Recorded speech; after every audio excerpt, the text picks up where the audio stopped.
Well, all right. Welcome back to The Quiet Fight. Episode 10 already. This is super exciting for us. We are definitely out of our realm. We have traveled to Alberta. We are currently in Okotoks to do an episode here with someone who is quite inspiring and passionate. Garland?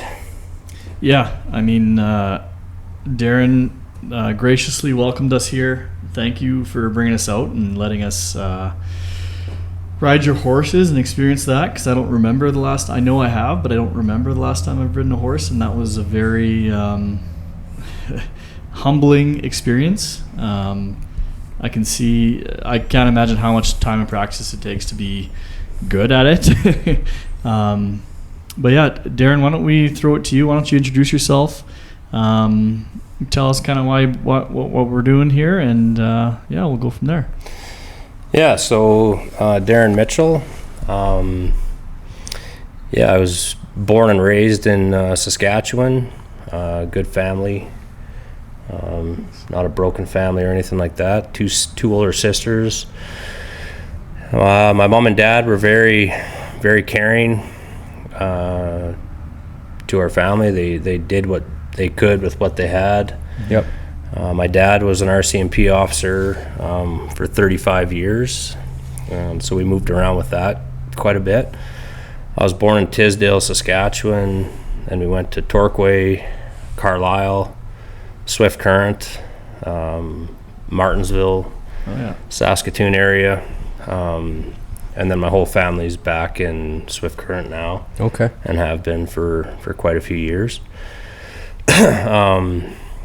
I joined the military when I was 16. I joined the Canadian Armed Forces Army Reserves out of Saskatoon with the North Saskatchewan Regiment.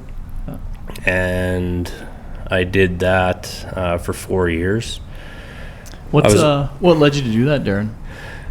My dad. Yeah. Right? My dad was a Mountie, and I just always aspired to be a police officer, and my dad also was in the military for a bit. His dad, my papa, fought in World War II. Oh wow. I knew some guys through my dad that were with Saskatoon Police that were also in the military prior to that, and so they were a huge inspiration for me to do that. Nice. It was a big step, kind of being so young. I missed out on a lot of things that normal high school kids did, right? But that was what I felt I needed to do as a segue to get into the police force, to get in some experience and whatnot. For sure. Without having to go to university. I did the same thing. So when I graduated high school, I joined NSASCAR, did the basic training, infantry training too, with the plan of eventually being a cop too. So I mean, I did the exact same thing, because I wasn't really a school kid. Like 16. So did you, I guess with your father being with RCMP, but did you, you had a pretty young age, you felt that that pull to kind of join something like that, hey? Totally, yeah. Okay. Yeah. Okay. And for you to get into that, what exactly was it? You grew up with that, but did you have a certain drive, a protective instinct or anything like that really made you want to, serve your community and stuff like that? I don't know, man. I was a pretty soft-hearted kid. Wasn't aggressive or anything like that. I just kind of did my thing, right? I started out playing hockey as a young kid, and then ended up quitting that and actually started skateboarding, of all things, which was probably not what my father wanted to see, but well, it's funny because I just posted a video of me skateboarding, so we got some things in common here. So I was a bit of a skater boy for a few years, and then when we moved to Saskatoon or Martinsville, I was still skateboarding and stuff like that, but I just kind of had this feeling, I guess, where it was time to buckle down, and if being a police officer is what I wanted to do, I had to kind of get into something that was going to lead me down that path, right? Yep. So the military was it, right? I still wasn't sure. I was toying around the idea of going to RMC, like the Royal Military College and whatnot, and then continuing on my service in the military. I was doing a lot of ride-alongs with Saskatoon police, with a couple fellas that I met through my dad. Yep. And that's what really got me hooked to do it. And a couple of the guys that I was doing, well, one that I was doing a ride-along with was on the emergency response team with Saskatoon police. So that's what hooked me into wanting to be ERT once I got into the police force, but obviously knowing I had to take it one step at a time. Yep. So yeah, it worked out for me in the sense that when I started applying to police forces, I was blessed and fortunate enough to be accepted by the RCMP at a very young age. I was 20 years old. So okay, so you did 4 years of military and then went to the RCMP. Straight into the RCMP. Yeah. Okay. Yeah, I went to depot when I was 20. So. And yeah, how was that process going to depot? Depot, I mean, you're 20. You're still a kid, man. You're 20 years old. Like, looking back now, you're looking at yourself. You were just a kid, right? But at the time, I mean, I was like, okay, well, I'm like, this is it. I'm in. Yep. So don't mess this up, type thing. So I was very mature, I would say, for my age. Depot was depot. I think the military set me up for good success to manage depot, the structure of it and all that. Totally, because it was very paramilitary. Excuse me. Back then, not sure how it is now. I haven't been back to depot for a while, but I didn't really have. Not to say depot wasn't challenging. It for sure was challenging. But I attest the military to really setting me up for success through depot, and carrying forward in my career. Yeah. Okay. And quick question. Obviously, this podcast is about mental health, and we're going to get deeper and deeper and deeper into it. But just at the very start of going into the military, like, with their basic training or training over the 4 years that you were there, did they have anything that touched on wellness and mental well-being or anything like that, like even just at a young age to start preparing yourself for the career that you're getting yourself into? No, man. I was 16 years old and going in blind like a dog shitting razor blades, man. I was terrified. But once you got through your basic training and stuff like that, and then went to your battle school. I did my battle school or my infantry course in Shiloh with 2 PPCLI. And kind of once you were done that, everyone started kind of just becoming, you kind of became into the brotherhood, I guess, of the regiment, and with the North Saskatchewan Regiment. And then it was good. I enjoyed it. I had a lot of fun. Kind of really made you at such a young age feel like a man, right? Like you were doing something. Yep. I feel like a superhero almost. Yeah. And getting to experience some pretty cool stuff, right? Yep. Like with all the weaponry and stuff like that, and the training and all the stuff that we did, kind of made you grow up real quick. Yep. Yeah. Yep. And those like bonds that you just form with the people that you're with all the time, right? Yeah. Yeah. Totally. But back then, like, yeah, the mental health thing, I never heard anything about it. I didn't even know about it. Yep. Yeah. I had no idea. And it wasn't a thing, right? Really? Back then, right? No. So you don't really know what you don't know. Yeah. Yep. So you get hired by RCMP, you go to depot, obviously graduate. Why don't you take us from there? Like, how was your path through RCMP world? Like, I know you move around decent amount with them. Why don't you tell us about your career? Yeah, so my first post was Turner Valley, Alberta, which was a beautiful post.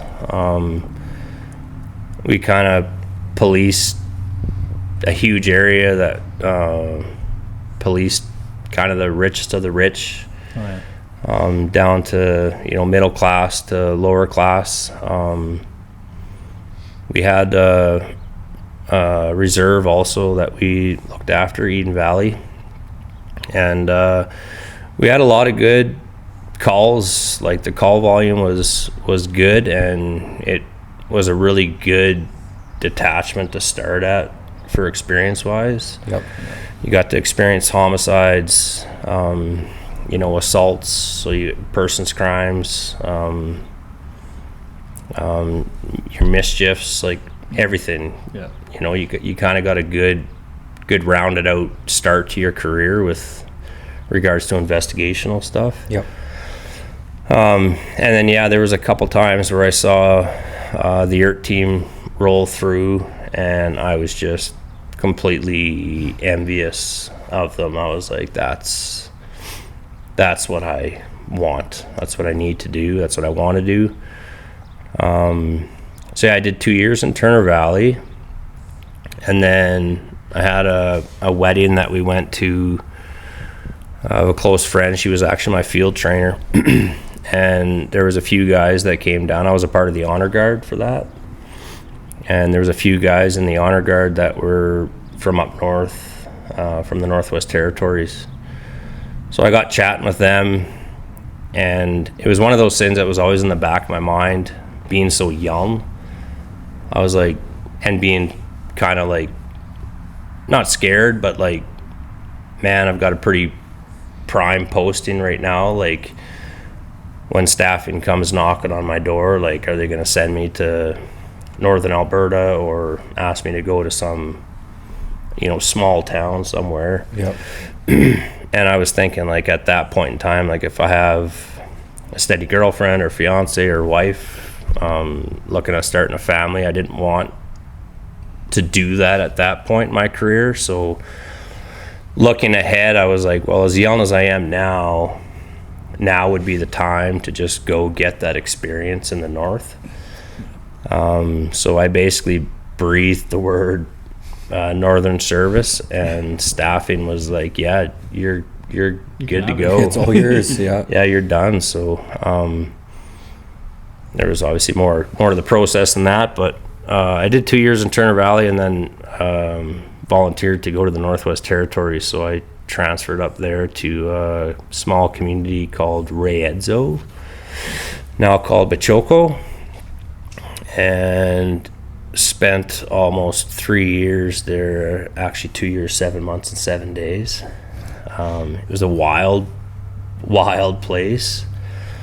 Again, gaining a lot of good experience, a lot of working by yourself. Yep. Having to figure out, hairy situations while working alone, right? So a lot of talking, a lot of de-escalation. Yeah. So were you working alone because understaffed then, or? Just the size of the detachment at that time was like a sergeant, a corporal, and 6 constables or 7 constables, I think. Okay. So pretty small, right? So just trying to manage the schedule, days, nights, days off, and all that stuff. Like, there's always other members in the community that you could call out, but we all know how fast something can go south, right, when you're by yourself. I was going to ask you, like, how long would backup be if you needed them? Oh, you're looking at minimum 20 minutes probably, depending on where they were, right? Like if they were living in Edzo and I was in Ray, like that was a 15-minute drive itself, right? Yeah. Plus time to get ready and get there and get going. Yeah. Okay. That'd be pretty scary. Oh, I think that'd be terrifying. I know in most city police detachments, like it's usually partnerships all the time for safety reasons. Yeah. And you just hear stories, especially with rural policing, whether it's understaffed or, the area is just so big, you don't really have the convenience and availability of immediate backup. Like I couldn't imagine dealing with all that kind of stuff as a single man unit, but hats off to you, man. Yeah, and like, not to say we were working by ourselves all the time. Like, there was times when we did have, two of us working, but a lot of the times it's two working, but single vehicles, right? So you each got your own vehicle, and you might be dealing with other things at the same time, right? So, you learned real quick how to effectively communicate with people and how to de-escalate situations, right? Try to not get yourself into a situation that was too much while being by yourself. So it was a good time in Baychoco. Very trying, very challenging. Probably very isolated, hey? Like it was about an hour northwest of Yellowknife. So in terms of like friendships, or I know you have Sergeant Corporal, 6 guys, so 10-ish people that did you hang out at all with them, or was it pretty isolated up there for you? Or that was pretty much the only people we could hang out with, right? Like we lived right in the community, like where me and my now wife lived. We lived in a duplex right next to the detachment, which was basically an ATCO trailer. Like 10 feet away. The prisoners would get released out the side door and then walk right in front of our house, right? So it was, you were right in the community. But it was police, teachers, nurses, like you kind of all hung out together, like when you could, right? Because it just nothing against the local people or anything like that, but it's just we weren't chumming with the locals, if you will. No, I get that. Get that 100%, man. Yeah. So 2 years, 7 months, 7 days. Is there anything that sticks out to you during your time there that you were like, maybe this isn't for me, or maybe was there any hard times up there? Oh yeah, totally. Like, the isolation, the time away from family. Basically our family up there was other RCMP members and teachers. We made some incredible lifelong friends up there that we still keep in touch with, but nonetheless, you're still so far away from your immediate family and friends that you grew up with and whatnot. But it was Ray Edzo, like Baychoco is a pretty well known place to work. That it's kind of like a notch in your boot. Like if you've worked there, it's like hats off to you. You got good experience. Like if you survived, if you survived that detachment, it was good. So it was back when I worked there was technically like a 3-year post. They've changed it now to a 2, the last I heard, which rightfully so. Probably a good thing, But they kind of start looking at getting you out of there at the 2.5-year mark, and that's what happened with me. And then from there, I went to Yellowknife Detachment. So that'd be tough. Just living a life outside of being a police officer, right? Like it's not like you can wear your hat 100% all the time, and so I could just only imagine for you being in such a close-knit community like that, you could pretty much never take your police hat off. Like anytime you went out in public, people would be like, oh, he's a cop. Oh, he's not working, but he's a cop, right? Like, oh yeah, everyone knows who you are. Yeah. Like, obviously it was a community of between Ray and Edzo. It was about, I want to say 2,400 people total. Oh yeah. Yep. But yeah, I mean, we had crazy instances up there, right? Like, my good buddy that lived next door to us in the duplex, we ended up buying a hot tub together just so we had some sort of enjoyment, right? And had it on our back deck, and yeah, like there's all kinds of crazy wild stories, man. Like, we'd be in the hot tub, me, him, and my now wife, just hanging out, and the guy that was working would like pull up next to our house, and between our house and a detachment, there was no secure bay or anything like that. Like, you'd have to bring the prisoners out from the car outside. Yep. Walk them up a set of stairs, unlock the door into the cell area, lock the door behind you, and then lodge them in cells type thing. And we were sitting in the hot tub, and there was a pretty hot call that kind of went on, and the guy working was able to get the guy in custody and bring it back. So we were always listening to the radios and stuff. And so we're like, okay, it's all good. He's got him in custody, and we see him pull up next to us at the detachment and just not really paying much attention. It was my wife actually that was like yelled out, he's running. And my buddy and I were like, what? Like, and she was like, he's running. So anyways, the prisoner had, as soon as the door opened, just got out and bolted. So like, my buddy and I just react, right? Like that, it's just such a different style of policing. So instant reaction, we jump out of the hot tub, and soaking wet, and throw some flip-flops on, and we just start running through the community trying to help out and try to catch this guy, right? Until it was kind of like, you stop and think and be like, okay, this isn't obviously an ideal situation, so just go back and get your gear on and go help out with your actual uniform on.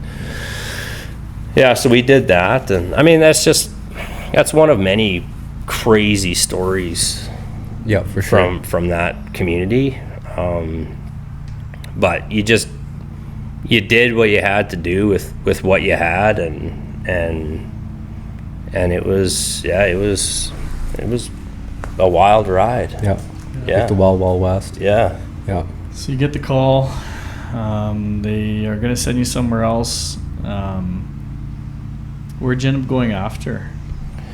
So I went to Yellowknife Detachment. While I was in Ray Edzo, I started striking with the ERT team. Okay. So striking basically just means you're kind of a hang around, if you will. Like a red shirt. Yeah, you want to be on the team.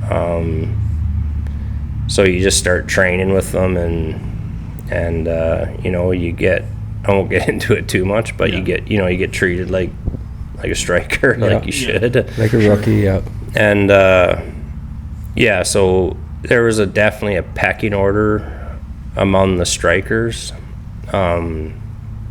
back then anyways, where you kind of had to do your time, you had to prove your worth, show consistency in your skills and abilities and whatnot. And I did my time as a striker for about 1.5 years, and then got selected to go on the basic ERT course in Ottawa in 2008. Okay. So while I was still in Ray Edzo, I went on the basic ERT course in Ottawa. Okay. So you finish up your course in Ottawa, it's a few months or whatever, and then do they send you to Yellowknife after that? Or? Yeah, like I came back to my substantive unit, so I came back to Ray Edzo back then the teams were all part-time. Right. Oh, okay. So your full-time job was whatever detachment you were a part of, and your part-time job was ERT. So I got ERT trained in Reedzo, and then eventually when I transferred to Yellowknife Detachment, I was there for about 8 months, I think, and then got transferred to the General Investigation Section, so GIS, so it's plainclothes section that investigates just kind of more complex investigations and whatnot. Yep. And yeah, okay, did 2 years there. So with it being part-time up north there, how many calls do you think you had attended? How many calls would you attend up there? You know what, at that time it was pretty funny in the sense that we weren't utilized the way that we should have been. Oh, okay. So we got next to no operational calls up there. It's different now. It's changed drastically from what I understand, but yeah, back then we just were not utilized as we should have been. Yep. Okay. So we just trained a lot. Yeah. So I had a question for you about training and stuff like that, especially back then, like 2008, 2009. I can imagine there's a big physical component, skills component. Was there any like mental health component back then? No. To prepare you? Okay. No. I mean, they had their standard like 1 year assessment, or shoot, even back then I think it might have even been like every 3 years you'd have like a psych assessment, but no, there was nothing. Not much. Nothing like that, man. Getting hired at 20. So how old would you be now that you got ERT and you're in GIS? How many years have passed? 4 years. Yeah. And from what you can remember, how were you doing? Like, how were you doing mentally at that time? Just 4 years have gone by. How are you doing? Oh, back then, I mean, I was flying high. Like I was on top of the world, man. Like when I got my ERT course, and I was a fully qualified trained ERT member at that point, obviously still being super green and super junior. I was on top of the world. Yeah. Like nothing bothered me. Since 16, right? That's what you've been dreaming of. Yeah. And I mean, like I'd go to bad calls, and I'd go to, deaths and carnage and all that stuff, and I was just like, it was just like, hey, okay, that's that. Yeah, on to the next.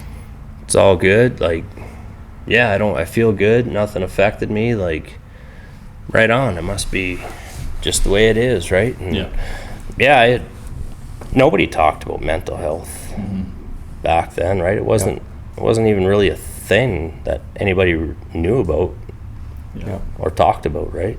Yeah, for sure. Which is crazy because that was only how many years ago? 15? Yeah. Right? It's not that long ago.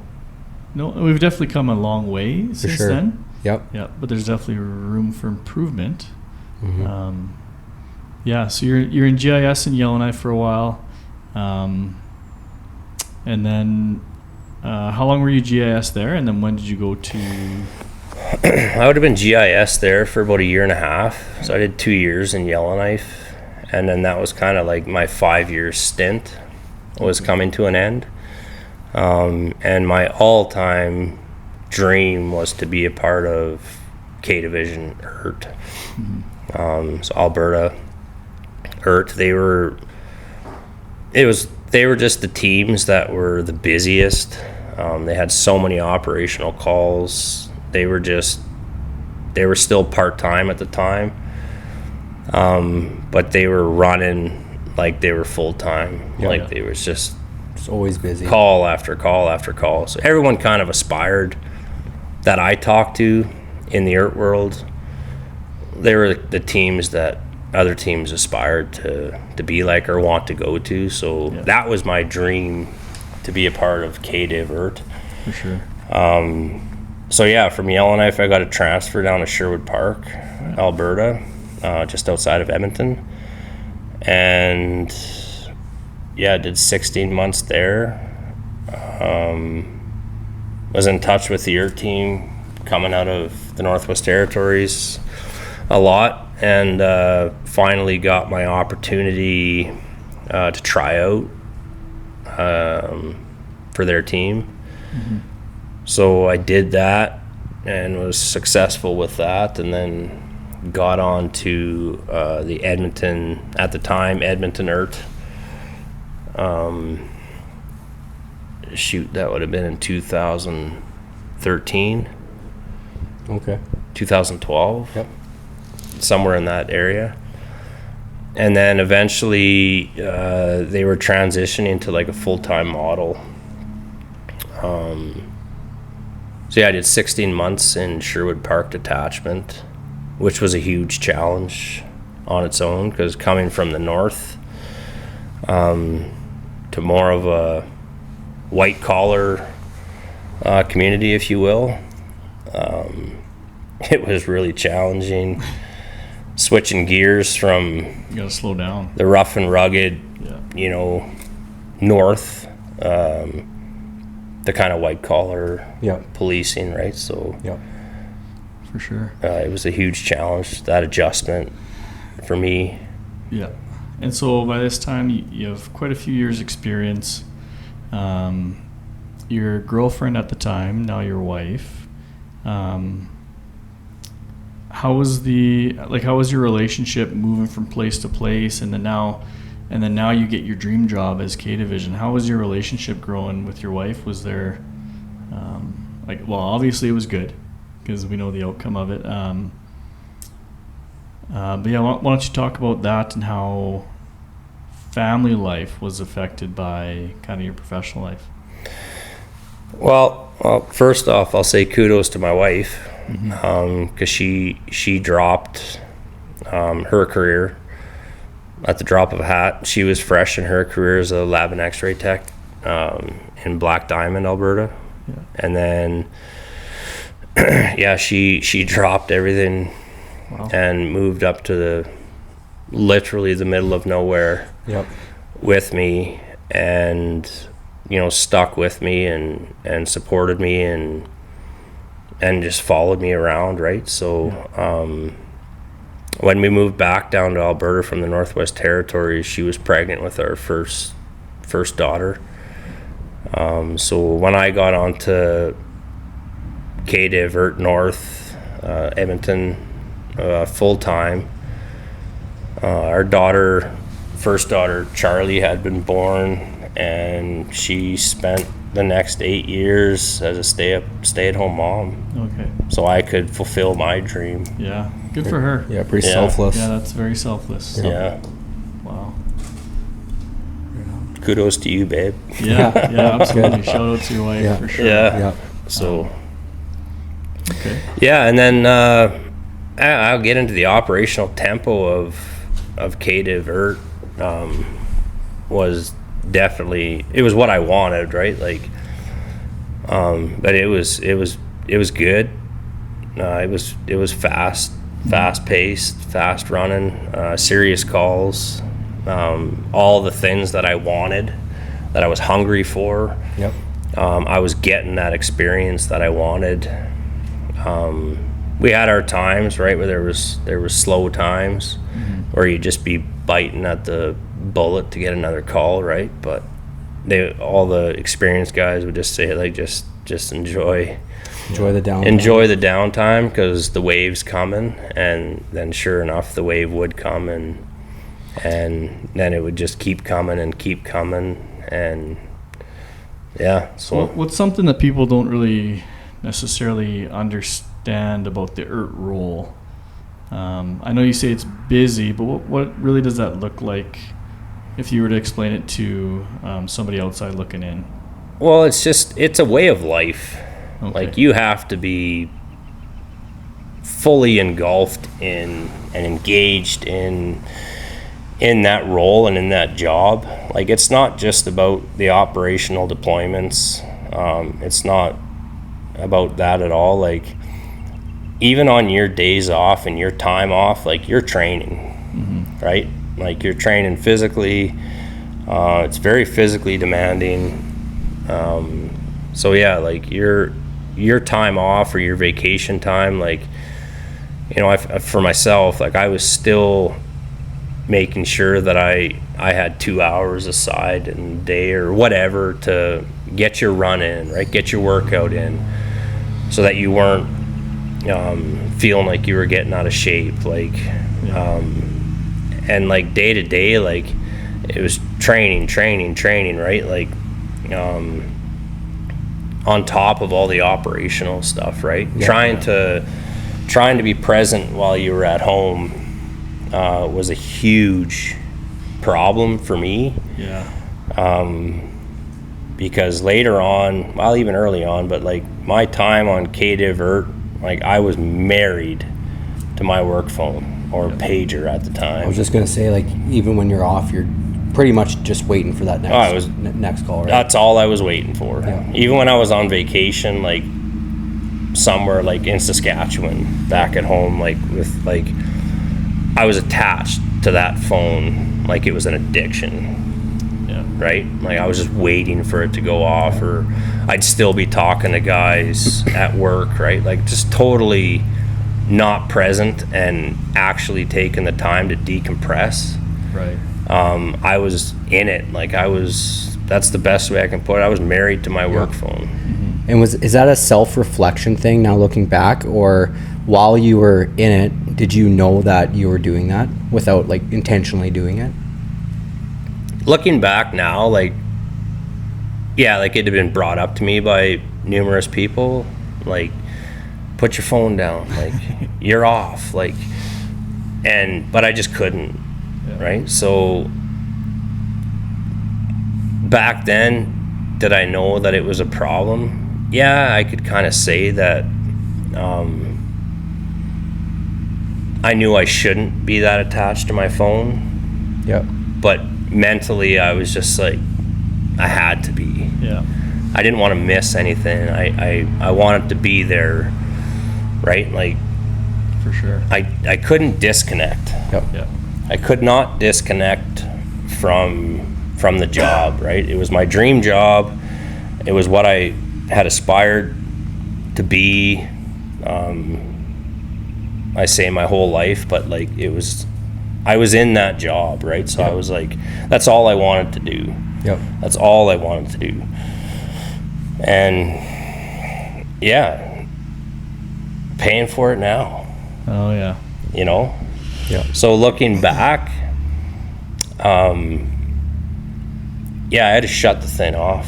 I had to shut it off and left it at home. Like, I'm off, check it later. Like, whatever. Not like I could have done anything anyway. Right? It's not like I could have been like, hey, there's a call. Like, yeah, I'm in. But I'm 5 hours away or 7 hours away. Like, it wasn't even possible for me to deploy on a call. So why I was so attached to it, I know why I was. But looking back, if I could change things, I had to shut the thing off and left it at home. But when you're in it, it's part of the culture. Hey, it's hard to do that. Yeah. Okay. Was there, in your time on the team, was there a moment, good or bad, that really stuck with you and kind of defined where you are now? Oh, there's so many. I'll touch on the promotions aspect of it.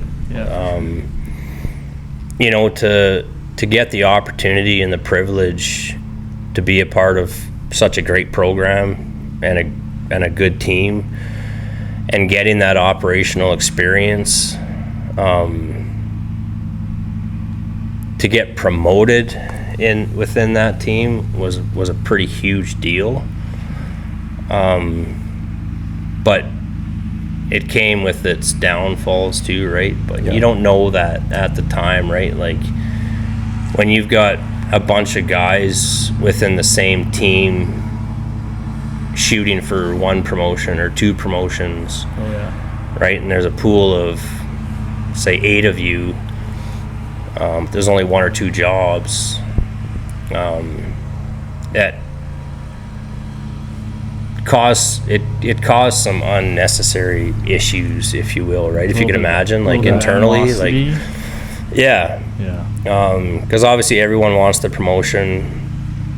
Everyone's more than qualified enough to be promoted. Yeah. But obviously they can only pick, 1 or 2 depending on the promotions, individuals, right? So I was very blessed, and I was very fortunate enough that I got one of the promotions to corporal within the team. And with that came good and bad, right? Like, obviously I was over the moon that I got the promotion. I was super excited. But yeah, it's when you're in the trenches, if you will, with your brothers, and your constables together, and you're doing all the things together, and then you get promoted, and now you have to supervise those people. It's extremely challenging, both for you and for them, right? Because if I put myself in their shoes, right, I gotta understand how difficult that would be to be like, hey, yesterday we were constables together washing tabs and mucking out the room and stuff like that, and now today you're my supervisor type thing, right? Like, I think the program did a pretty good job in making sure that, as a freshly promoted corporal, you weren't supervising, your bros that you were with. They kind of mixed it up a bit, so I think they did a good job of that. Promoting to corporal wasn't too bad in that regard, but when I promoted to the sergeant TL, in charge of the team, that's when it got a little more difficult, because now, being the team leader of the team and the sergeant, I still had guys that I was super close with, that were still constables, so that was extremely challenging. The excitement of getting the sergeant promotion lasted about a day, until it was like, hey, now it's time to get to work here, and it was challenging for me, personally, because I just wanted to be one of the boys, right? Like, I obviously I wanted to be the team leader, otherwise I wouldn't have went for the job, but I still just wanted to be one of the boys, right? I wanted to be, they call me Big Mitchie, right? Like, I wanted to be equal. I didn't want to be up on a pedestal or anything like that. I wanted to be one of the boys. But my old TL said a couple things to me that stuck with me forever and still do, is leadership is an island and promotion is a pathway to misery. And words have never rang more truer, looking back now, right, from what I went through. But do you think there was anything that could have been done to maybe prepare you a little bit better for that transition, in that leadership role? Like, was there any programs or is there anything that maybe you could have done differently to maybe prepare you for that transition? I'm sure there's lots of things that could have been done. But again, it's one of those things, like, when you're in it, when you're in that game or that role, or whatever, and that promotion comes up, like, you know, it's another saying, right? Everyone wants to be the TL but the TL. Yeah. Right? So you want to strive to get to that position, because it just makes you feel that much more successful, right? Like, okay, yeah, I am proven to yourself. Yeah, I am that guy. Yeah. I did earn that. I do deserve that, right? But again, it's one of those things that everybody that puts in for that job is more than qualified and more than capable of doing that job. And everyone has their own leadership styles, right? So as a team leader, I'd like to think that I did a lot of good, but I sure as hell know I did a lot of bad, a lot of things that if I could go back in time, I would change, but I can't change the past. So you learn by doing, right? And you just try to do the best job you can and learn from mistakes. But it's a challenging job, and I know that job and that position on its own has unfortunately eaten up a lot of really good ERD operators and fellas. What do you mean by that? Like, that position, going into that position eats up good operators. What does that mean? It's just the pressure, the stress, the mental exhaustion that comes with that job. Like, I mean, you're leading a full-time tactical team that has a very high operational tempo on top of a high training tempo.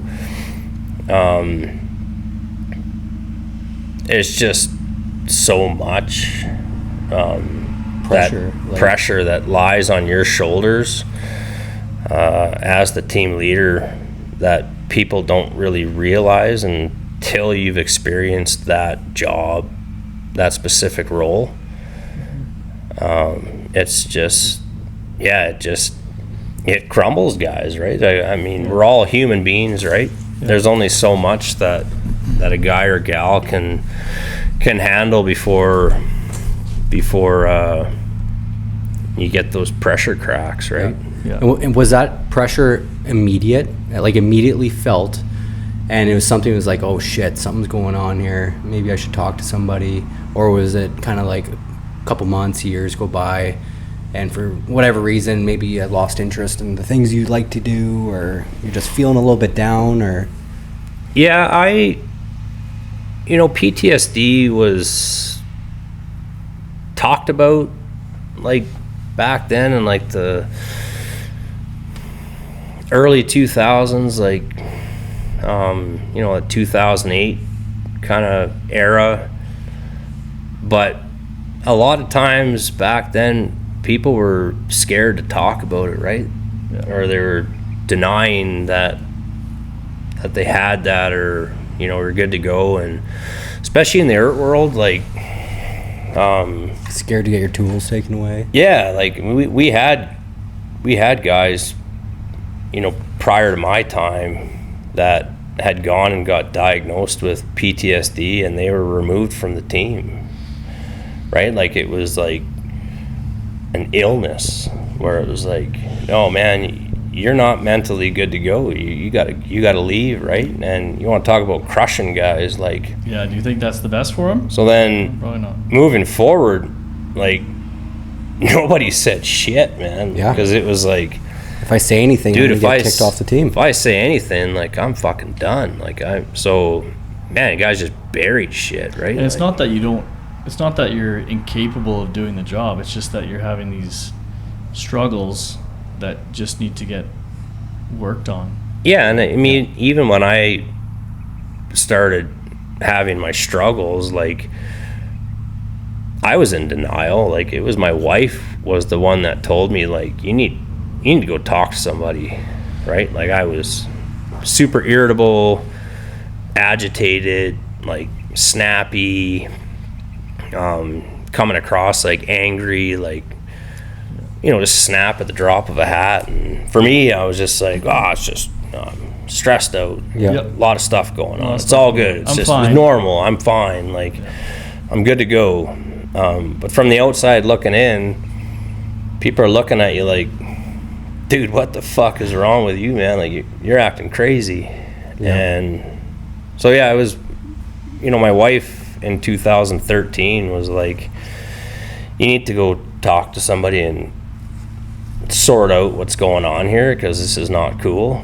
Because now it's affecting your family. Yeah, it's affecting my family, right? I mean, my kids were infants, right? Like, so that was the first time in my life in 2013 that I ever went and saw a psychologist, and I just kind of picked one out of a hat. Didn't know what to expect, and it wasn't a very good experience. Yeah, so on that, so you picked one out of a hat. Was there psychologists that, like the RCMP said, hey, you can pick one of these, or did you do that on your own? Oh, 2013. I can't quite remember if it was the force psychologist that recommended. I just know she was local. Okay. Right? I didn't want to travel to go see one. I just went to the closest one that was around. And like this, I should go see a doctor and then see a psychologist. Everything's going to be fine. Yeah, and I mean, at the time, it was like, all right, I'll appease you, and I'll go and talk to a shrink or whatever you want to call them, and I didn't know what to expect, right? Like, it's the first time I'd ever been to a psychologist. I'm like, what do I do here? What do I do with my hands? Like, do I sit here and listen to you talk, or what do you want me to talk about? Like, so, but it wasn't a very good experience with that particular psychologist. But I went a few times just to be like, okay, well, I'm doing what you've asked me to do. I'm going to get help. And then it progressively started to get worse. She diagnosed me with PTSD. So that was kind of a kick in the nads, if you will. Yeah. So when that happened, did you tell anybody? Or did you I told my best friend, my 2IC at the time. Okay. Yeah. And was it? But I had like this overwhelming like feeling like come through me where I was like, I felt dirty. Yeah. You know what I mean? Like, I felt like. So it was like very hush hush, like. Yeah. I was like, don't fucking tell anybody. Like, but I've been diagnosed with PTSD, and even at that time, I was like, I'm fine still. I'm still good to go, man. Like, let's get after the next one. Yeah. Right. Felt good. I was like, when I was in it, you're fine. I was good to go, man. Like, I was multitasking like the best of them, in my opinion, right? Like, I was dialed in when I was in it. But when I was at home, not in it, that's when I was falling off the rails, right? Yeah. But again, denying, right? I'm good to go. And not acknowledging that something was actually mentally happening with me, right? So how many years on at this point have you been? 2013? Yeah. 5 years. On their team? Yeah. Or trained, yeah. Like on the team, yeah. Okay. Yeah. But I had just gotten on to candid. Okay. Yeah. But then, when I was a corporal, so then I started seeing a psychologist out of Red Deer.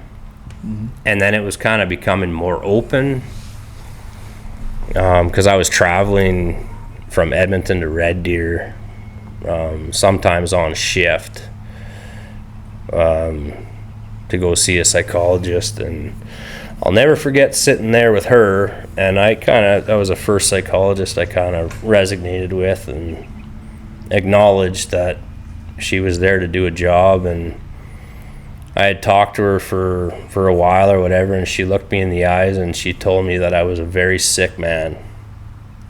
Oh. And that's when it kind of hit me like, fuck. Yeah. Okay, yeah, something That'd be is tough to hear. Yeah, so that was. Do you think that's what you needed to hear? Something so blunt? I think so. Yeah. Yeah, I do. I really think so, because that was like a kick in the guts, where it was like forced me to acknowledge that I had something that I was struggling with that I needed to deal with. Right? And then that's when I kind of just, I wouldn't say hit the ground running with it, but I started acknowledging it a little bit more, but still not as much as I should have. Yeah. Yeah. So. Is there anything that you wish more people knew about living with PTSD? Like other people that don't struggle with PTSD, wish they knew about it? Yeah. It's a real fucking demon, and it's a real thing. And it's not something that you can turn off and on. Mm-hmm. It's there. And something can trigger you at the drop of a hat and change the way you act. And it's not something that you should just be like, oh, dude, it's all good. Yeah. Just calm down. You're fine, right? Like, yeah, it's not this fictitious thing that people talk about or someone drummed up. Like it's chronic exposure to trauma, right? Time and time again for years and years and years. Right? Like, eventually it catches up to you, and if you don't get an early hold of it, when you do what I did, and unfortunately you do what a lot of other individuals did, and you wait until not realizing that so much has been compressed inside of you that it pops like a spring. Well, now you're playing catch up, right? Because now you're having to deal with years and years and decades of trauma that now you really have to play catch up in it.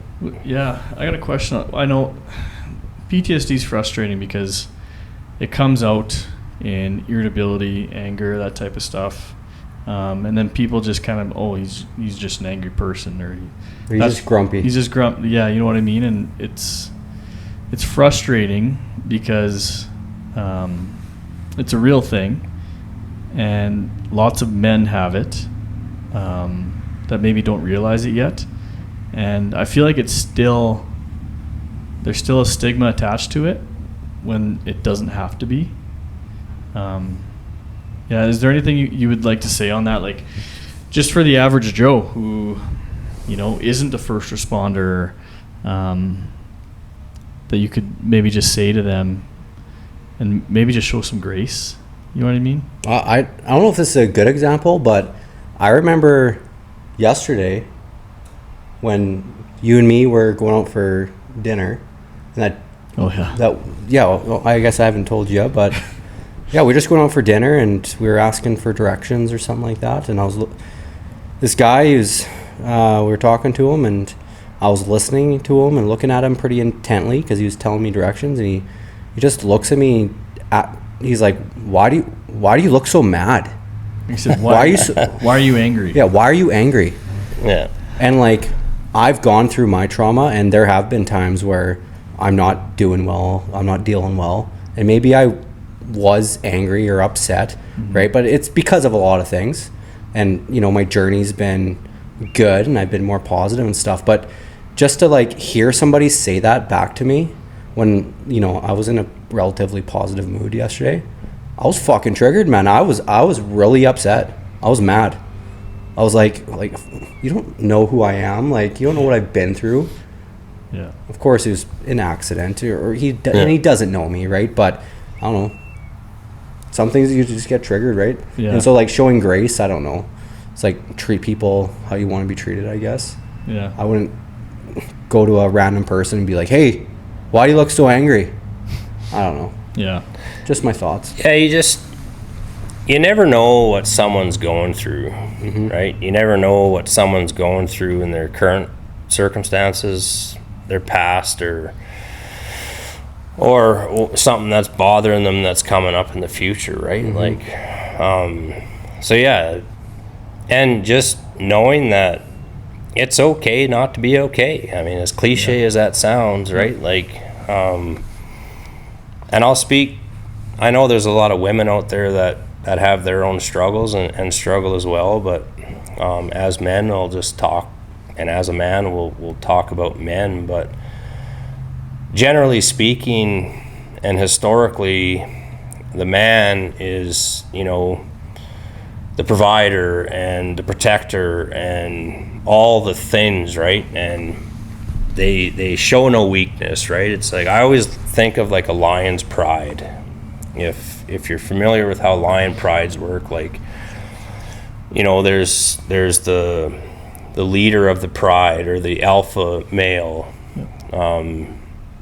that leads the pride and whatnot. But as soon as that alpha male shows weakness, or younger dominant males come into the mix from either another pride to take over the territory, or even whatever within, that alpha male shows weakness or is getting old and fragile or whatever, like, and they get challenged, if they lose that battle, they're out, they're done, like, see you later. They're kind of put off to the pasture to go die, right? And it's kind of like how it is, I find, in the real world, right? Like, it's like, you get a bunch of men, and especially in the art world or policing or whatever, even out in the civilian world, right? Like, you see it all the time, right? Especially blue collar stuff, even white collar stuff, right? Like, it's a dog eat dog world. Like, show any weakness. Yeah, show any weakness and you're gonna get eaten alive, right? And so there's so much pressure for men to just be that alpha male and be like, yeah, no, I'm here and I'm dominant and I'm not willing to back down. But you can only sustain that for so long with all the other pressures and stuff that are happening with your life, right? Family, relationships, work, all the things, right? Yep. A man or a person can humanly only handle so much without dealing with it until they break or they snap or anything like that. And speaking on that, so who sees that snapping and that side, right? It's usually the people close to them. Your family, your friends. Yeah, it's your family and friends that see it and suffer from it. Yeah, which is exactly what we don't want, right? Because those are the people that love you, and men need to realize that treating the loved ones that way is not okay. Yep. And you need to get help, because you want to love your family, love your wife, love your kids. They shouldn't be taking the brunt of it. Yeah. Right? And they usually do. Well, like, my partner and I have had that conversation. And it was emotional, man. Like, she she's breaking down, crying. We're talking about trauma, what I went through and what's going on and all this stuff, and she's just like crying in front of me, and she looks at me, she's like, I just don't understand why you can't treat me like how you treat random people. And I'm just like, it's because those random people, I'm wearing a fucking mask. That's not me. Yeah. Right? Like, you're dealing with me at home and I'm not okay. Yeah. And that, it's caregiver burnout. Yeah. Right? Yeah. I unfortunately have given my wife that, right? Caregiver burnout, right? Because I'm not going to go ask some random stranger off the street to console me or show connection with me so that I can feel better, right? It's it's your loved ones, it's your wife, it's your kids, and all that stuff. And if they don't have the capacity to give you that, you know, then you shut down, or if they still don't have the capacity to do it, but they grace you with that space from them, you know, it's hard on them, right? It just it takes, however you want to put it, it takes water out of their cup, or it fills it more than they need to, right? So yeah, it's a challenge. I mean, but that, again, that's where I go to, like, seek professional help. That's why there is psychologists and psychiatrists out there, right? That's what they're out there for, right? Is to help with that stuff. It's just a matter of finding the right one that you connect with. So you get this diagnosis, you have that hard conversation with your psychiatrist, you tell your two friends, kind of, hey, I have PTSD. So after that, just at that point in your career, what's kind of like, what happens next? I just keep going. I just keep grinding it out. And again, I still, you know, denying it, you know, to the point a little bit, right? Like, understanding that I have it, but it's not going to bring me down. And when I look back, like, again, I always go back to this, like, when you're still in the game, that is at the forefront of your mind, and you just block everything else out. You know, you block it all out. You're just looking for the next thing, right? Yep. And you just keep going, right? And it distracts you. Right, the operational deployment is distraction. Boom, I got to concentrate on this now. I'm going. Shut that out, put it away, suppress it, right? And then, you know, it's just the tempo just keeps going and going and going, and you keep putting this off, keep putting this off, keep putting this off. And then when you get that lull time is usually when you're at home. With your loved ones, and, you know, it comes up with the overwhelmingness of, you know, kids screaming, kids crying, lots of people around making noise, and your brain's just going crazy, and then you just want to crawl out of your own skin, and you snap, or you take off, and, you know, you isolate and do all that stuff, and then everyone's like, what the fuck's his problem? What's wrong with him? And it's like, that's when it comes out, right? But then you just go on to the next one, right? So for me, it wasn't really until I left the RCMP where I was like, okay, now I need to, well, that's a whole nother story when I left the RCMP, right? But yeah, it's just, my best advice is get help.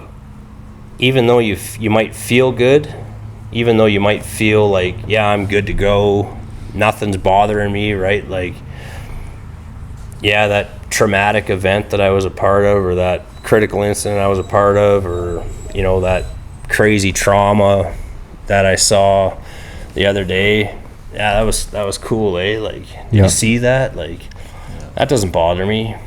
It doesn't until it does. Yep. Right? So even if you are feeling good to go, and, you know, you're still in it, like, it's that preventative maintenance, right? Like, because you have no idea what could get uncovered, even when you feel good, if you let someone start scratching the surface, right? You know? What was it like? So you started seeing a psychiatrist.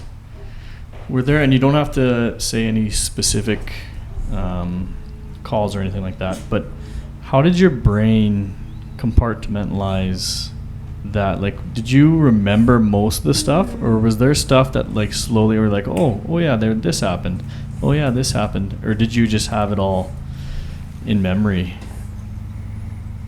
or did you kind of just forget about it?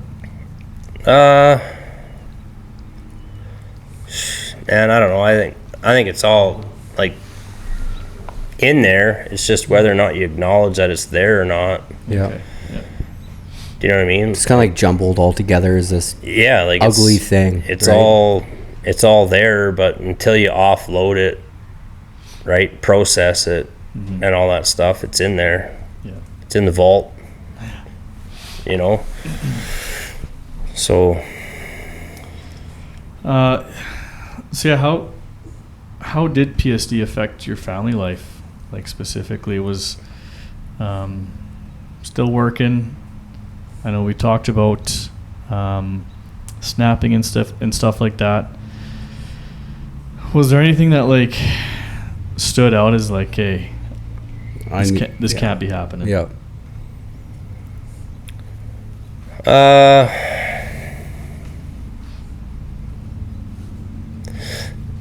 Yeah, like when for sure. Like my later years on ERT, when I was gassed out, right, like being the TL and stuff like that, and had some stuff happen at work and stuff that was brought to my attention by some teammates and whatnot. That was when I kind of knew, like, fuck, all right, like I got to get a grasp on this, because now I'm affecting all kinds of people around me. And then like, man, my family's suffered substantially from my behaviors and my struggles with PTSD, right? Like, I ended up going through the occupational stress injury clinic in Calgary here from 21 to 23. Okay. And that was helping a bit. But then COVID was kind of still going on. I was on and off work on medical and stuff like that because of PTSD.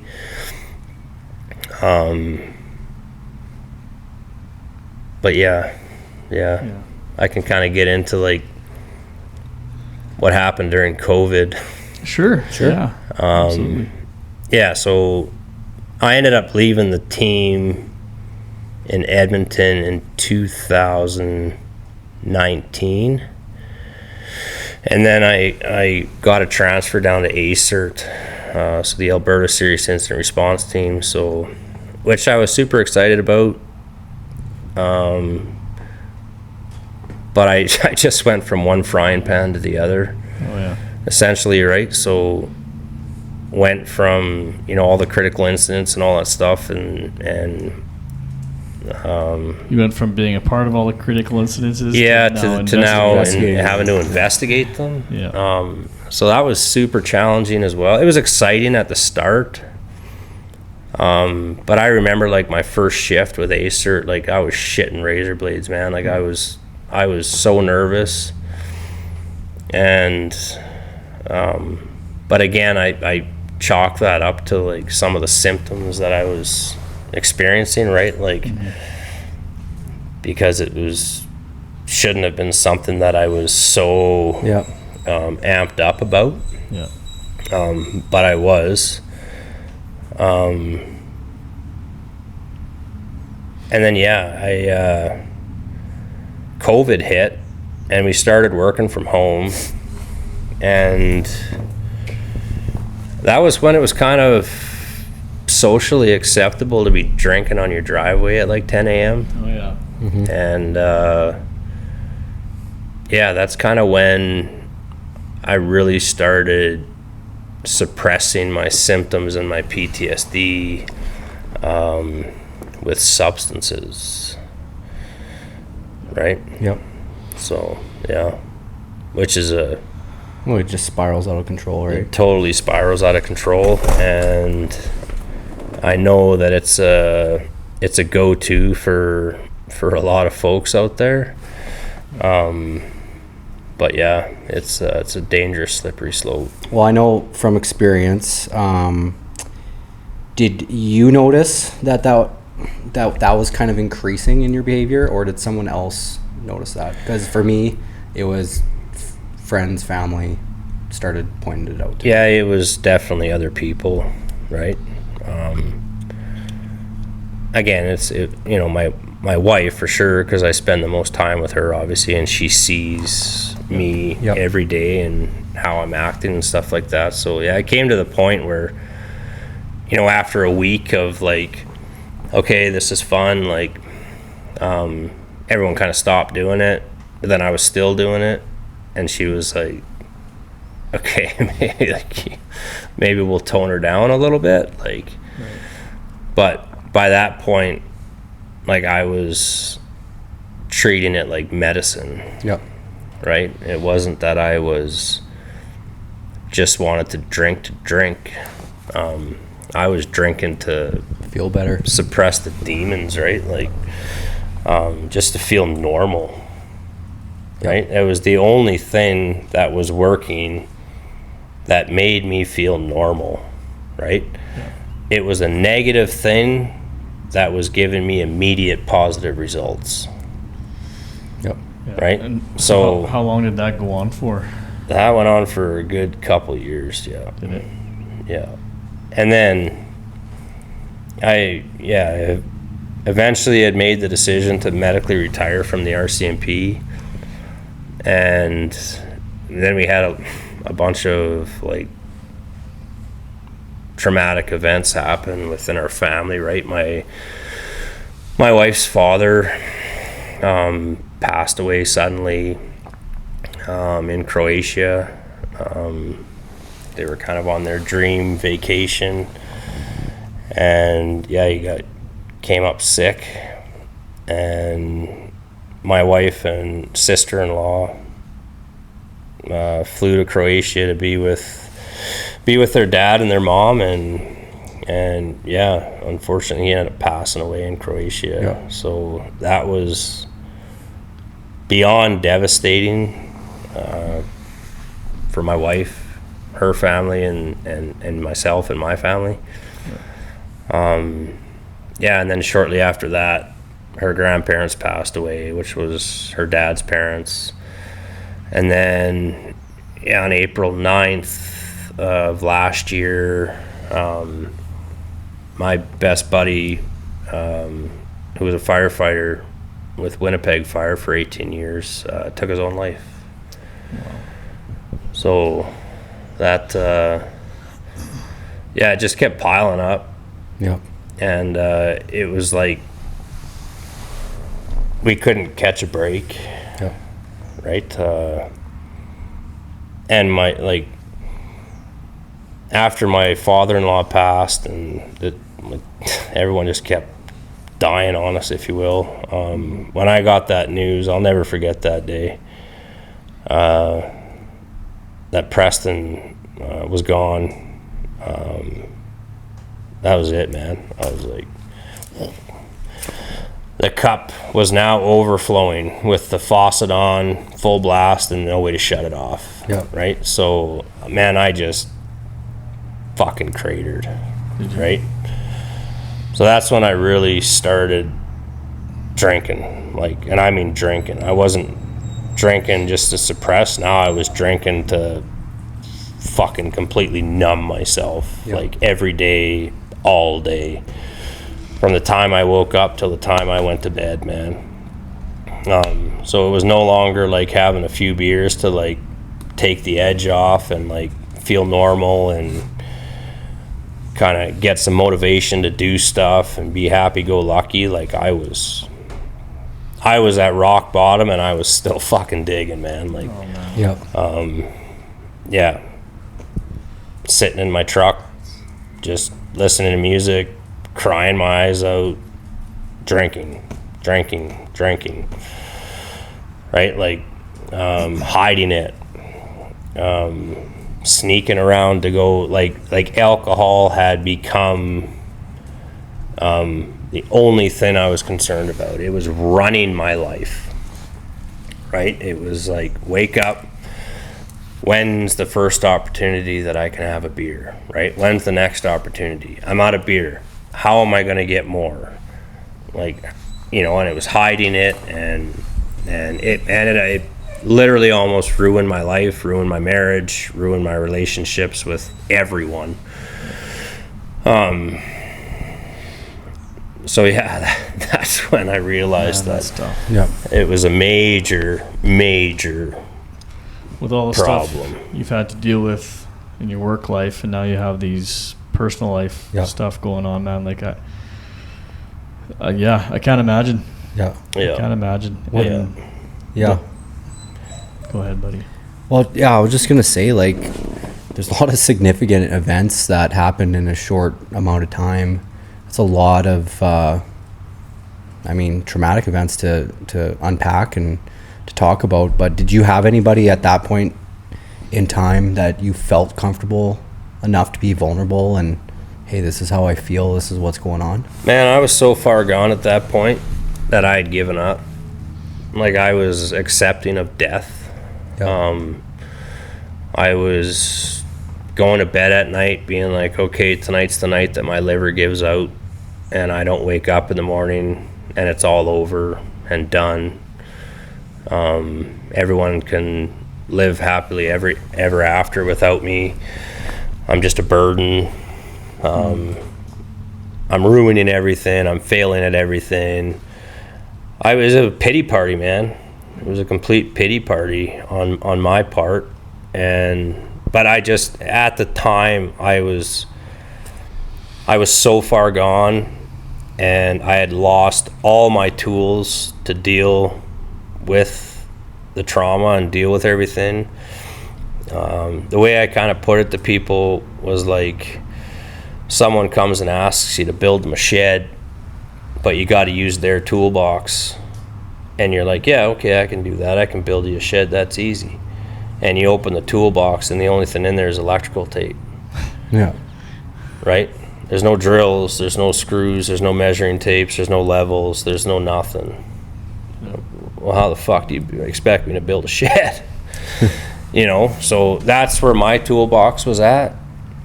And the only tool that was in there at the time was beer. Yep. Right? That's the only thing I could reach for.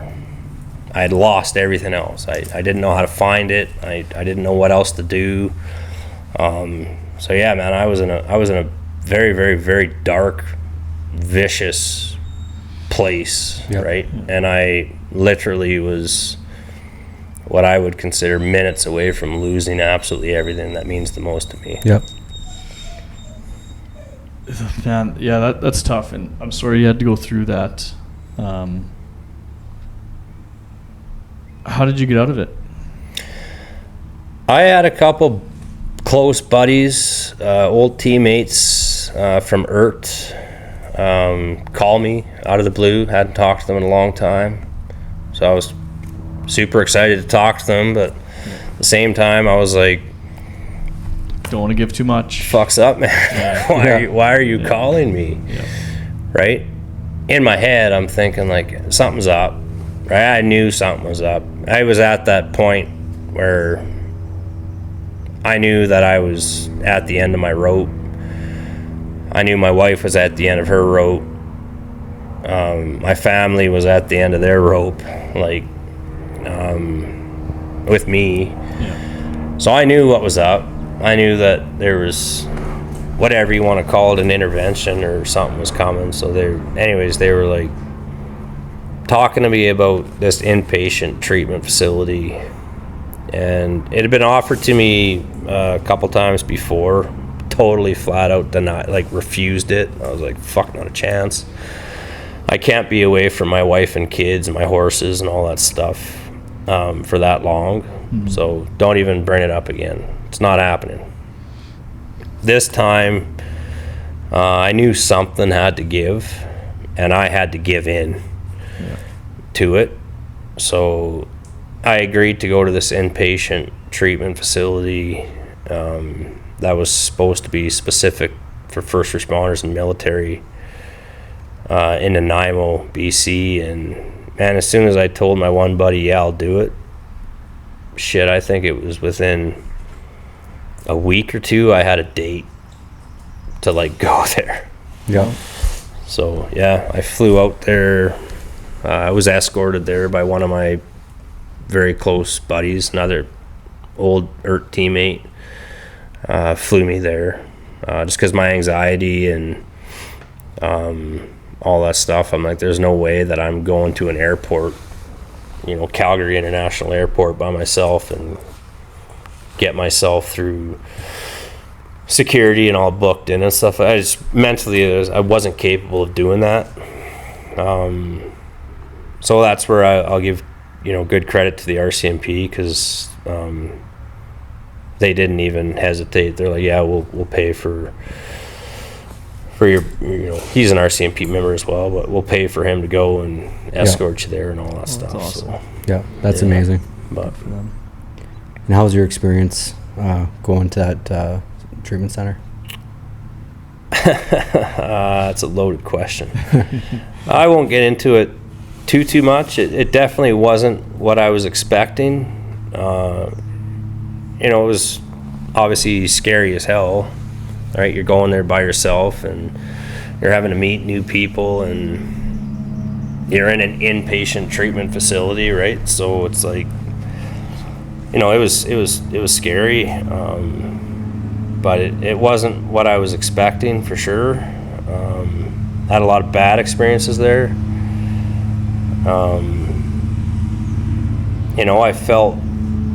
I felt that we were treated kind of like prisoners, if you will. Oh. You've got these first responders and military personnel that, have done a lot of extraordinary things throughout their careers, and because of it are struggling, with PTSD and addictions and whatnot, that have served their country or their communities or whatever. And I felt like we were kind of being treated like infant children, right? Like our phones were taken away, our bags were searched. I understand that. I get the fact that your bags are searched, right? So you're not bringing in a 60-pounder of whiskey or something like that. Yeah. But yeah, man, they took some of my clothes. I had like Violent Gentlemen hockey club stuff, George Peros's company. They took all that stuff away because it said violent on it. Okay, I'll take that. But taking your phones away and stuff like that. We were only allowed our phones for like an hour a day at the end of the day, and just a lot of rules and stuff like that. Like the gym, like we couldn't help each other out in the gym. So there's a lot of things that were really starting to trigger me and spike me, and I was starting to get really pissed off at the whole process, because I'm like, who the fuck are you to tell us, that we can't have our phones to call our family, or I can't help my peer here work out in the gym and try to get fit, or try to get better results and all that stuff, right? When you as the fitness facilitator are sitting in your office drinking coffee on your phone, like, so there's a lot of things that were really pissing me off about that place, and I wouldn't recommend it to anybody. There's got to be better facilities out there specific to our community.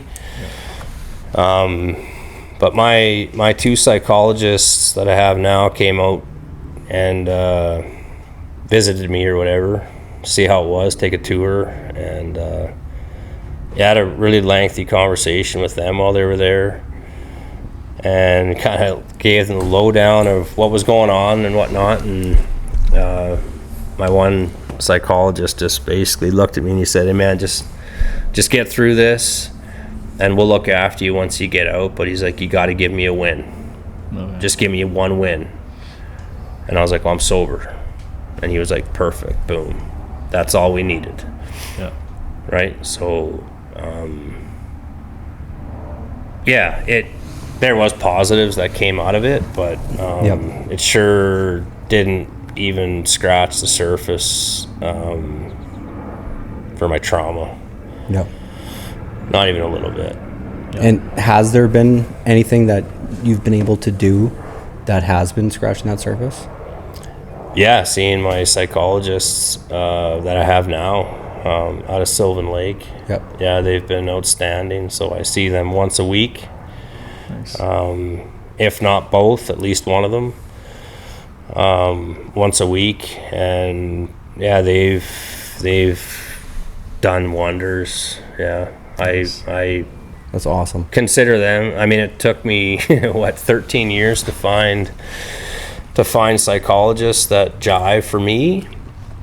But in my opinion, I chalk them up as to two of the best psychologists that I know of in the country. Yep. For me. Yep. And so, yeah, I really appreciate them. Yeah, for sure. Well, that's good to hear. Yeah, and I guess now you're here with us, and we got to ride your horses today. Very thankful for that. Man, that was amazing. Yeah. Why? Can you tell us a little bit more how this came to be? I know we had this conversation. I was shocked by your answer. But how did this come to be, and how has it helped you going forward with your mental health? Yeah, so when we moved down from Sherwood Park to Okotoks here 5.5 years ago, I was obviously in a terrible mental place. Still trying to grind it out and do my thing, but yeah, I wasn't in a good place mentally. And one of my close friends, I would consider one of my best friends that I've known for like 20 years, lives here as well. He's also with the RCMP, but he grew up in a cowboy. He grew up cowboying, right? Him and his brother, they steer wrestle, they team rope, they just grew up in the cowboy lifestyle. And he knew I was struggling, so he's like, come out with me to my horses. And I was like, fuck, oh, well, okay, whatever. Never ridden a horse my entire life. So I was like, yeah, whatever, I'll come out and hang out. And yeah, I just hung out with horses. Yeah. Right? And I kind of felt connected with them, and I found it oddly therapeutic at the time. And so I just kept going out with them, man, and I just started baby steps, man. Brushing the horses, right? Learning how to groom them properly. Learn how to put a saddle on, right? Mucking shit, like, you know what I mean? But as funny as that sounds, man, like I found like cleaning out shitty horse trailers was therapeutic for me. Yeah. As odd as that sounds, right? But it was like, it was a job that was mind-numbing because it didn't take a lot of mental capacity to shovel shit. But it was a meaningful job because it had to be done. Yeah. Right? So it was a meaningful job that gave me purpose, but didn't take a lot of mental capacity to do it, right? So yeah, I was just kind of doing that. Learned how to saddle them. Eventually he got me on the back of one. We just went for a walk like we did today, and I was just like, this is pretty cool. Yeah. I like this. And super peaceful, super therapeutic. Learning that horses feed off your energy quite a bit, and they can feel your energy. So learning how to ground yourself before you go up to them, or not, and watching them run away from you, shows you that, okay, you need to figure your shit out. Because obviously your energy is shit right now. So yeah, it was that. And then he taught me everything from the ground up, man. From That's awesome. Grooming them, to saddle them, to ride them, starting walking on them, learning how to jog, trot, and eventually lope. I remember him taking me across into a field. He's like, we're gonna lope today. I was like, okay, yeah. we're gonna lope today. And kicking his horse Wizard up into a lope and not knowing how to do it, right, and bouncing in the saddle, and he's like, okay, stop, yeah, you're gonna fall off. So but just keeping with it, and then him just keeping on, like, teaching me, okay, this is what you got to do. And then when I did figure out how to lope, I was like, okay, yeah, now this is cool. Like, and then he put a rope in my hand and taught me from the ground up how to. Never had a rope in my hand in my life, like team rope, and so what do I do with this, right? And he just gave it to me and was like, this is what you need to do, figure it out. And so I went home and we talked about, like, OCD and stuff. I became obsessed with it. Yeah. And it was fulfilling my needs and filling my time with something positive and meaningful. And so I just got after it with the rope, and I started swinging the rope, figuring it out, roping on the ground dummy, till eventually transitioning to roping the Helimatic behind a quad on a horse, and then eventually to live cattle. And I fell off my fair share of times, and and that sucked. The one time I fell off was at a huge jackpot. It was actually my very first jackpot I ever went to, and the first run I fell off the horse, and it was super embarrassing. But you talk about the kind of the cowboy community. They've been a massive blessing to me and my family, because they're very, very supportive. They're very willing to help and to try to make you better without judgment or anything like that. So that kind of Western cowboy community that I've been blessed to become a part of has really, really changed my life. Yep. Yeah. And the horses. Yeah. That's awesome. How did it feel to win your first buckle there? Oh, buddy, man, I was on cloud nine. I was another one of my good buddies. He's actually a professional team roper. He was running, like, roping clinics and stuff like that, and I was going to all of his clinics, and he ran, like, a round robin, and he had, like, it was like a winter series type thing, and it was all based on points and whatnot. And it was pretty tight points wise at the end, so I really had to, like, bring my A game and kind of hope for a little bit of luck as well at the finals. But I ended up squeaking by with the points and winning. And when I heard my name called that I'd won the buckle, I was like an overwhelming feeling of, like, pretty emotional. It was just like, holy shit, I just won my first buckle, right? And and then I was hooked, like fish on, man. I was all in, right? So then I just kind of kept working at it and practicing and doing clinics and going to schools and stuff like that, and trying to get better and entering as many jackpots as I could, and found some success in there. So hearing you talk,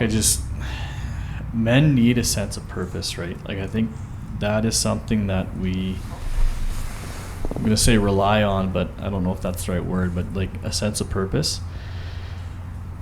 And hearing you, I mean, prior to all this, your purpose was to become a cop, to be on earth. You achieved those. Unfortunately, the job had some negative impacts. You had to move on from it. And then you found horses and roping, and that became your purpose, it sounds like. I'm going to agree on that too. Like, the fact that you told me you just started getting into this about 5 years ago, you could have told me you grew up doing this your entire life. I would have believed you.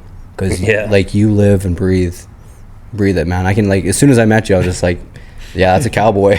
That he is a cowboy, right? Yeah. And that's amazing, man. Like, you found your purpose. Yeah. I think that's important for all men to hear. Yeah. Is that finding that purpose is extremely important, especially when you're struggling with past traumas, PTSD, all that type of stuff, right? It helps you get you out of your holes. I agree with you 100% on that. You have to find some sort of purpose or something that fills the void, right? In a positive way, right? Because it's so easy to fall down into the substance abuse and just drown your sorrows and but it's not fixing anything. It's a temporary band-aid that's ripped off again the very next day you wake up, right? So it's finding something that gives you purpose, that fills the void and is something positive to work towards, that helps you deal with that trauma, and gets to the root problem, right? You know what I mean? It's like cutting down a tree, right? You cut down a tree, like, or whatever, cut a weed off, you know, it's gonna grow back, right? It's not, you're not dealing with the root problem, you're not dealing with the roots, right? Sure. Where all the trauma and the problems are coming from. You got to start digging down deep and digging those roots up and processing that trauma and that stuff, to be able to put it on the shelf, right? Put it in a box and put it on the shelf so it's compartmentalized and it's out of the way. It's not running like an app in the background, right? Constantly coming up, so give you some breathing space. For sure. So now when you're in the thick of it these days, in a dark place, what does the quiet fight inside your head feel like? Does that make sense? Chaos. Yeah, man, I still have days, a lot of days where my mind is very loud, and I pull out all the tools, right? Like, whatever, go for a run. Well, not really go for a run. I don't like to run, but I do run. But like, go for a workout, exercise, eat healthy, drink lots of water, meditate, right? I see my psychologist once a week, which helps. But I still find there's days sometimes, and I can feel it coming. A lot of times I can feel it the night before, right? Like, I feel it in my guts, I feel it in my stomach. It's just that tension, right? Where I'm like, fuck, it's coming, right? Like, that wave's coming, I can feel it. And then, I'll wake up the next morning and be like, okay, like, I'm still here, I'm good to go, and I'll carry on. But then the things that generally bring me joy first thing in the morning, right? Like having a cup of coffee in peace and quiet by myself at 4:30 in the morning, listening to music is not bringing me joy, right? So I changed the music up to a different genre. That's not working. It's like, okay, today's going to be a fucking day, right? Go to the gym, have a good workout, right? Feeling good. But even then, I'm like, I can feel it. I'm irritable, right? Like, someone, said something. It could be anything, like, oh, good morning, how are you? And it's like, in my head, I'm like, yeah, fuck off. I don't want to talk to anybody right now. Whereas the day before, when I'm having a good day, I'd be like, hey, how's it going? Good morning, good to see you. Yeah, it's gonna be a good day, right? So it can change that quickly, right? And then it's like, you talk, well, then it's like people read that energy off you, and they're like, right away, they're like, fuck's wrong with this guy? Like, holy, who pissed in your cornflakes? 100%. But it's like, only if you knew what was going on up here, and it's no offense to you, and I'm not trying to come across as an asshole, or I'm, a lot of times I don't say anything, I just keep it inside. but you portray or you come across as you're being an asshole, or you're being short, or you've got that look on your face that you don't realize you have on your face that looks like you're ready to kill somebody. But you don't realize that. But people looking at you are like, ooh, stay away from him, right? But it's like, if you realize what I was actually trying to accomplish in my head, and try to suppress these demons in my head, and just get to the next thing, you'd understand why, right? So it's keeping on pulling those tools out, right, and get to the next thing, right? But I mean, yeah, I've had days, man, as recent as last week, where I did it all. I had pulled out all the tools, I had used all the tools, and I was still feeling like I wanted to crawl out of my own skin, right? So yeah, I ended up going for a coffee for about an hour and a half with one of my buddies, and yeah, kind of back and forth, right? Like giving him my views and him giving me his views. And it's like, you know, again, it kind of comes down, we shouldn't do this, but comes down to that victimization of ourselves, right? Where not everything's about us, right? But it's like, at that point in time, you're like, well, no, right now it is about me, because I'm trying to get the fuck out of this hole. Yeah. Right? So throw me a ladder. Like, and yeah, you gotta find those people that are willing to sit with you and talk you through that stuff. Yeah. Or, you know, throw you that ladder down that dark hole you're in so you can start climbing out. Yeah. Right? Like, you gotta surround yourself with those people, or find them. Because if you don't have them, or you have people that are negative, or all those tools won't work. Yeah, they won't. Yeah. Right. Or push you to do like the quick fix, like, fuck, let's go have a beer. Yeah. Right. Yeah. Slippery slope. Yep. Bad deal, man. That's a slippery slope, right? Like, so I'm fortunate again, and I'll say it again, I'm blessed to have a large group of those people that I can reach out to, or can't get hold of this guy, I can call this guy. Yep. Right, and be like, dude, coffee now, let's go. They'd be like, yeah, let's do it. Good for them. But you know what, that day, that was the only thing that was able to somewhat bring me up. Yeah. But all I needed was a little breathing room, right? I just needed a little bit of air taken out of that imaginary balloon I was talking about earlier, right? Like, just to give me some space to get through the rest of the day, right? But yeah, I don't know what I would have done if I didn't have that buddy. I mean, I would have found something, but I'm still trying to find that magic recipe that doesn't exist. Just to be able to feel what it's like to feel peace and joy and happiness all day, every day, right? Like, That's going to lead into my next question. So, good days versus bad days. How many good days a week do you have versus bad days nowadays after all this work you've put in? It varies.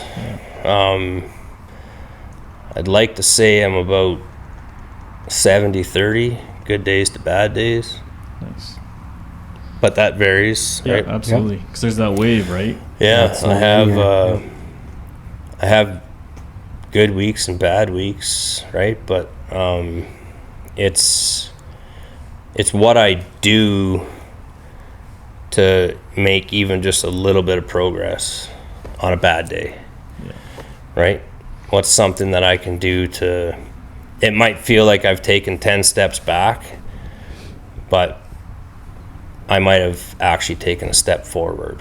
Right? It's finding those wins, right? As small as the win could be, it's finding that win, right? Finding that gratitude, or practicing gratitude. Even when you think the world's crashing down on you and it's none of it's worth anything. You know, when you get that mentality going in your head, trying to fight out of that. And yeah, it is. And gratitude can be so easy. Yet it's so hard sometimes, right? But I'd like to think I have more good days than bad days, but sometimes it feels the opposite. But Well, it's good to be positive about it too. I mean, even on average, if it was 70-30, they do say an 80-20 diet is, the right diet. So we're right there. Yeah. So, I mean, it's going to get better with time, but the thing is, it takes time. Yeah. So there's never a quick fix, like you said. No. And I just kind of acknowledging that, this PTSD diagnosis and all the other things that come with it. It's just,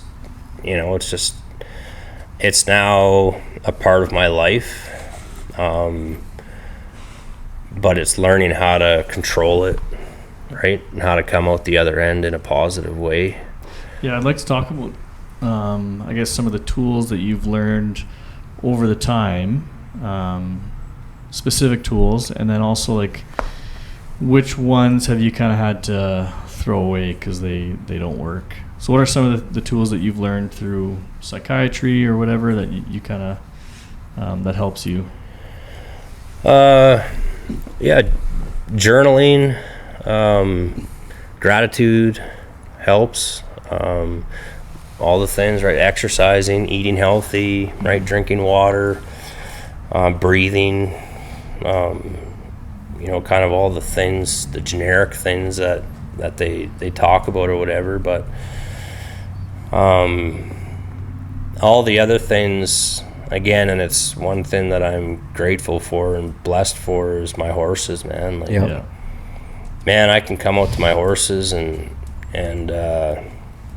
just sit with them, right? Not even ride them, just sit with them. That's awesome. And as odd as this may sound too, right? Just being close to them and smelling them, right? Like their scent, right? It's no different than like smelling a dog, like your house dog or whatever that you love with all you have, right? Like it's comforting, right? It's that sense of comfort, that sense of connection, right? Helps huge, right? And being around positive people that I truly care about, that I know care about me. Connection is huge for me personally. If I feel disconnected, it's bad juju for me. So that's just a personal thing for me. I have to feel that connection with something. Right. They say deep connection's huge. In terms of mental health, progressive. So I have to be careful when I feel disconnected.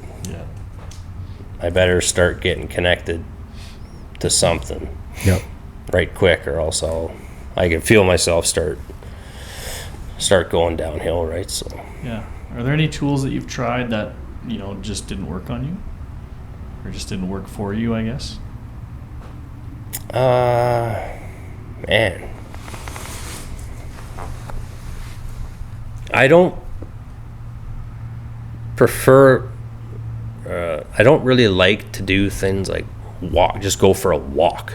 Right? Like to get up out of my house and just go walk and get some fresh air, just go walk around the block. It's just something that just doesn't resonate with me, or resonate, sorry. It's just too busy, right? It just gets my mind going even more. There's houses everywhere. There's people walking everywhere. There's vehicles driving everywhere. I don't find it peaceful, right? So, a lot of people say that, just go for a walk, get some fresh air. Well, for me, it's coming out here, right? This is my peace place, right? Because it is quiet. If I need quiet, right? I have my horses if I need to, right? But,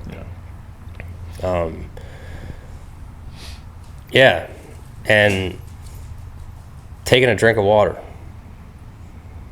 Like when I'm spiked, like I don't know, man, I just found that having a drink of water to shut that prefrontal cortex in your brain doesn't work for me. Like when I get spiked and I'm like, it takes a lot of different things for me to come down. and it can take a while, Mm-hmm. right? But if I do need to come down quickly based on the environment I'm in, I've found that just going somewhere quiet for even 5 minutes and breathing helps bring me down. Do you do like any specific type of breathing, like box breathing or anything like that, or just?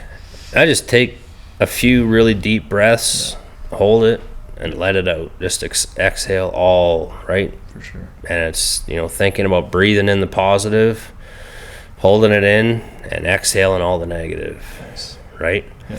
And trying to get my mind to a positive place, right? Yep. So I have a story, or I have a vision in my head, a happy place, if you will, to go to,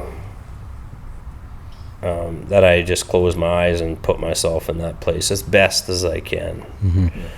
If my mind is very noisy. Yep. For sure. So that can bring me down. Yep. Yeah. Or bring me up, however you want to put it. Yeah, for sure. Yeah. What's that happy place? Do you mind me asking? Yeah, it's my wife, my kids, and me, all hand in hand, walking down a beach, somewhere tropical, with palm trees lightly blowing in the wind, and the waves just slowly coming up to our feet and back out. Oh yeah. Walking into the sun and just hot. Yeah. That's my scenario. Nice. It's my happy place. That's awesome. So going through all this, have you had to kind of, I guess, teach your family like how to help you or when to give you space? How has that been? Yeah, I've had a lot of, my girls are 13 and 11 now, and they get it.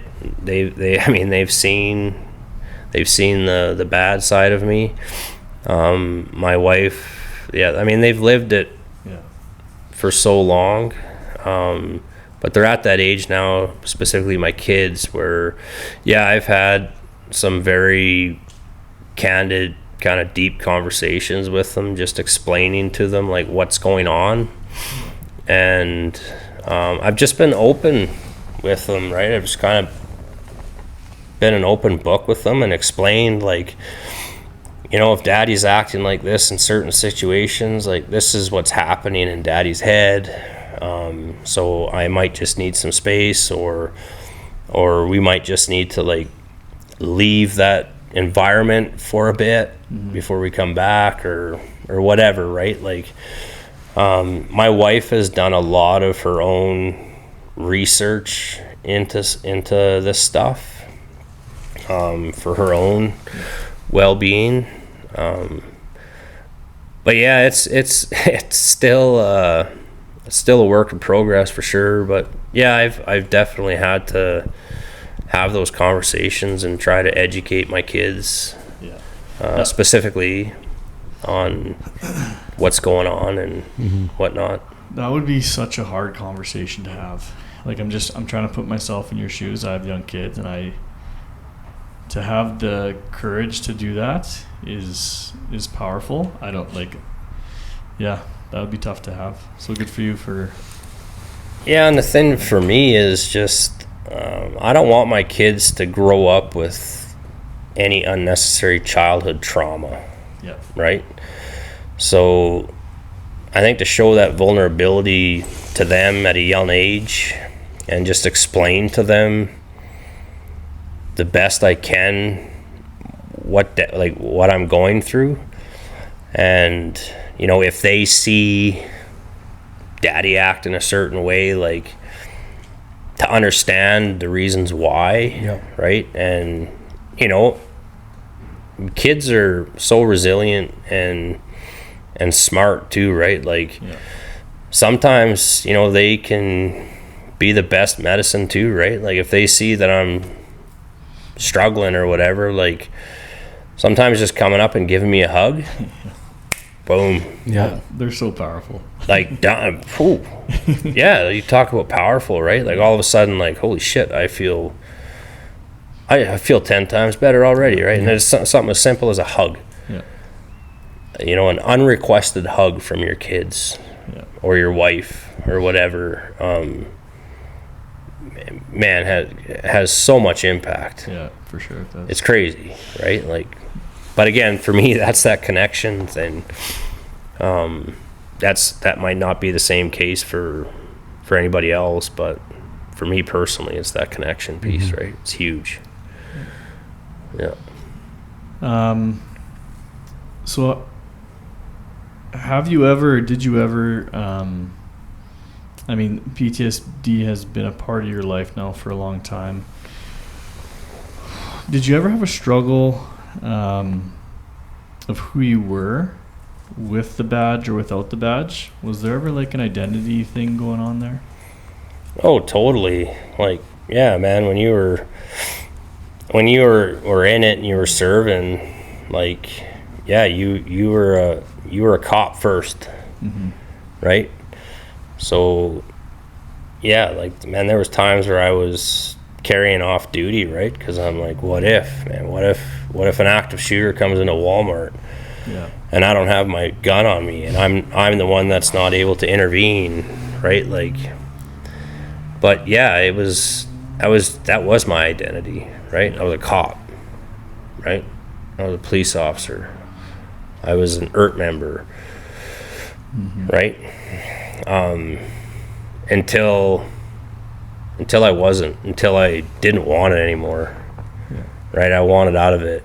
I didn't want anything to do with it anymore, right? It had done enough damage that I just had lost the fire in my belly to want to do it anymore. So, yeah, finding my new identity. Yeah, for sure. Right?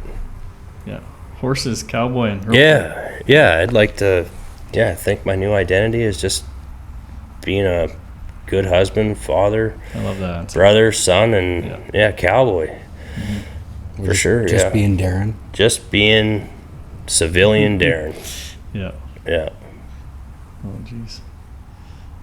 Yeah, that's power. I love how you answered good husband, good father, and then cowboy ranching. Yeah. Priorities. Yeah, and so thinking about this, is there anything you wish you could have done differently when you were a cop? Like, do you wish you could have separated those identities a little bit differently? Was it possible, I guess? Yeah, of course I wish I could have. I don't know if it was possible for me. Man, like when I was in it, I was passionate. Right? I was very passionate about it. I wanted to go do the next thing and help the next person and be the best teammate, be the best, element leader, be the best team leader, be the best, I just wanted to be, the guy, right? I wanted to be the big dog. Well, no, not necessarily the big dog, but I wanted to be one of the boys, right? Like I wanted to be the guy that other people gravitated towards because, he was happy, he was go-lucky, he was talented, he was skilled, he's funny. Like I wanted to be the guy that everybody liked, right? You guys are laughing. Well, you're just like all of us, man. Yeah. Right? Yeah. I know for me, you pretty much said everything that I would say. Yeah. So but when you live your life, you make the decisions you make with the information you have at the time and all the things, you make good decisions, you make bad, shitty decisions, and you got to live with that stuff forever, right? Like, you got to get past it and you got to process it and let bygones be bygones, but for sure. Well, I know there's a lot of young people out there that aspire to be hurt members, SWAT guys, what's some advice that you could give them looking back that you wish you would have had back then? When you're at work, be at work, right? Be engaged, be switched on. But when you leave work and you're not on call or, anything like that, leave that shit at the door, right? Take that mask off, take that uniform off, take whatever you want to call it off. Do what you need to do to switch your focus, to be present once you walk in that door at home. Yep. Yeah. Right? And to be able to just let that part go. Yeah. Find a way to do that. Find a way to let that part go so that you can decompress. You can take that time you need to re-energize, regroup, refocus, till the next time you have to go into the office, right? Or Yep. I never did that, and I paid dearly for it. Yeah, I think a lot of people struggle to do that. Yeah. Yeah, at any job, Yeah. Mm-hmm. especially high pressure ones. Yeah, for sure. What role does isolation play in your mental health? Some people find it a comfort, some people find it a trap. Where does it fit in your journey? Isolation. I don't. Not a huge fan of that word isolation. Yeah. I'd say alone time. There's a time and a place for it, right? Suffering in silence is something that I never want anybody to do, because that's what my buddy did. And that's what a lot of folks, I believe, are doing now, because they have nowhere to go or no one to turn to. So, yeah, I don't necessarily like the word isolation, good or bad, right? I think isolation is bad, Yeah. personally, when you take that word as it is, right? Alone time or quiet time has its time and place, right? If you need it, take it. But if you're struggling, and you need to get shit off your chest, or you need to be with someone, that alone time is dangerous time, right? I always say idle time can be very dangerous time, right? If you're feeling isolated, right, and you're feeling alone, and you don't want to be alone, but you have nowhere or no one to turn to at that time, that's that idle time for me is very dangerous time, right? Because I know for me, that's when I turn to my best friend. Coping mechanisms. Right? My coping mechanisms, right? Yep. My beer, right? My substances, Yeah. right? So, yeah, for me, that's what I always say. Idle time, not always, but it can be very dangerous time. Yep.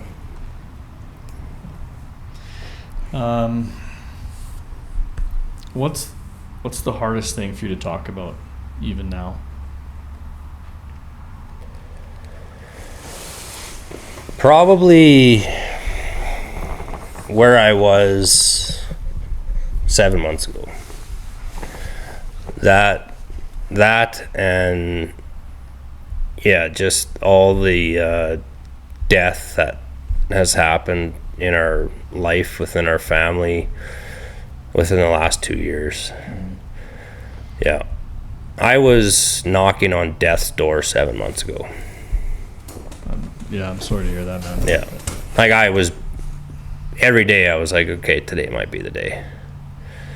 Today might be the day. Yep. Next day, okay, today might be the day. Like I've said that to my wife, and my wife would agree with that too. She said if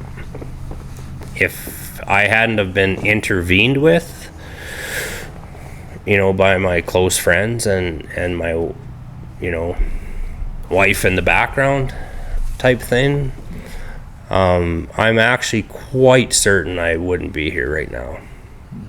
And this is 7 months ago. This is not a long time. Yeah, like if I continued down the path that I was going at the rate I was going, and something would have taken me. Yeah. How proud are you to be here now? I'm pretty grateful. Yeah. Yeah, I'm fortunate. Proud. Yeah. I mean, I've put in a lot of work. Yeah. Right, to be here. So yeah, I even on my tough days, man, I sure don't take much for granted. Right, like it's about earning what you have and appreciating what you have, right, and showing that gratitude, because we all deserve to be here, and there's a lot of people around each and every one of us that also wants us here, right? Whether you think it or not, right? Oh, family, close friends. I mean, people you wouldn't even realize it. People you don't even realize, but I mean, I saw this quote the other day on Instagram was, people don't understand how many lives, how many fathers kids have saved. How many, fathers' lives kids have saved. Yeah. Because man, they're so powerful, right? No, totally. Man, you should be proud. Yeah. Like, we are proud of you. We are very fortunate enough to come here and meet you and experience this. Yeah. Experience your horses. Because I got a glimpse of it, and I think I understand it. Yeah. Do you know what I mean? Mm-hmm. There's no way I could be as involved and understand it as much as you do, but just the time that we got to spend, I 100% see what happened, man. It's powerful stuff. Yeah. So, what's next for you, Darren? Do you feel a sense of purpose in sharing your story, and then kind of what are you doing now? What's your game plan going forward? Yeah, I definitely feel that it's good to not necessarily just get my story out, but just be vulnerable with myself and getting my story out there, just in hopes that it helps other people tell their story, or helps. I always said, if it helps one person reach out for help and prevents one more suicide, I'll chalk that up as a win. Yep. Yeah. A lot of this I find is stemmed from my good buddy Preston, and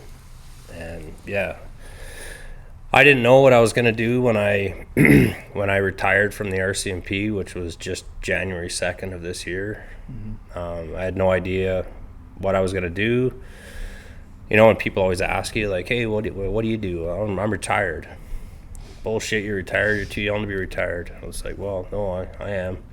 Well, what are you gonna do now? It's like, I don't know, right? So there was that short time period where it was like, what am I gonna do? Yep. Right? I don't know. Right? So that feeling lost, right? So I didn't feel that for very long, fortunately, because on April 18th, I'll never forget this. I have my morning routine, right, where I wake up at 4 a.m. Before I hit the gym at 6. But that's just my time. I don't like being rushed. Probably from my time on ERT and just in policing, where everything was just,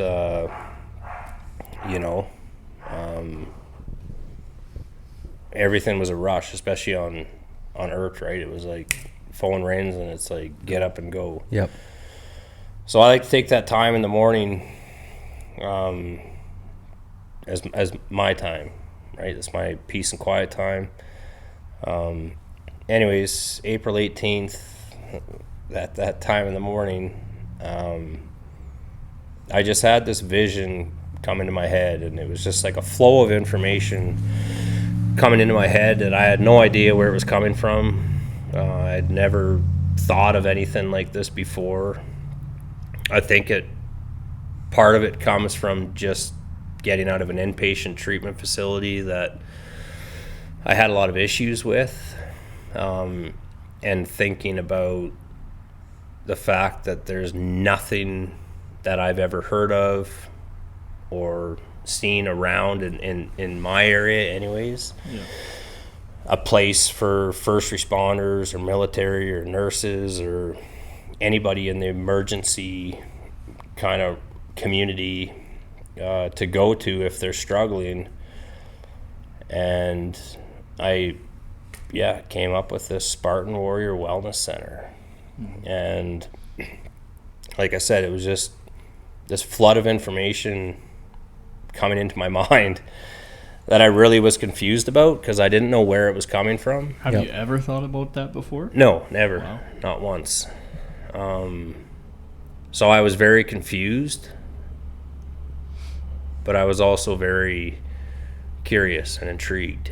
And I don't know if you guys are spiritual or anything like that. I've never been a huge spiritual guy myself. But yeah, again, since losing the amount of people that we've lost in the last couple of years, I kind of chalked it up to, it was a sign from my buddy Preston specifically, because he was suffering in silence, and you know he did the ultimate, however you want to put it. Yeah. He took the ultimate shitty step to end his own life. So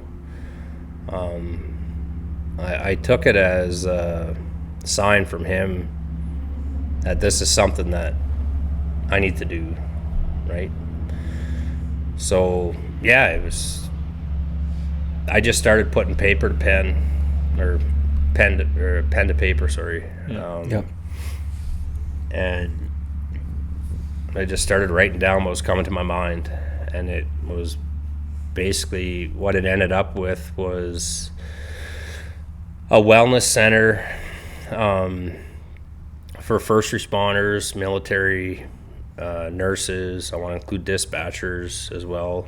Anybody really in the emergency kind of community that deals with trauma on a chronic nature, retired or current, their immediate families, including their spouses and kids, to come to a safe place with like-minded people that are in similar circumstances that can just come there, judgment-free zone, right? There's no judgment for anything, and just come and get some exercise, right? Move your bodies. I want to have a heavy bag there, right, for people to beat the living Christ out of, right, to get all the pent-up negative energy out of them. Yeah. I don't care if you hit it for 2 seconds or you hit it for 20 minutes, right, until you're completely exhausted laying on the floor. But that's just one thing I want there. But just come there for some exercise, get a workout in. I want to start every session with a grounding sound therapy session to ground everybody, regulate their emotions and all that stuff, get a workout in or exercise in, and then end with a grounding sound therapy session. So that when they walk out the door, they're as grounded or regulated as they can be, to kind of carry on with their day. Yep. And another big thing that came to me was like self-care and self-love, right? Yeah. And when I was in the inpatient treatment facility, not saying it's a new thing, but it just came to my head and I wrote it down, and it was like, I need to learn how to fully love myself before I can fully love anybody else. Yep.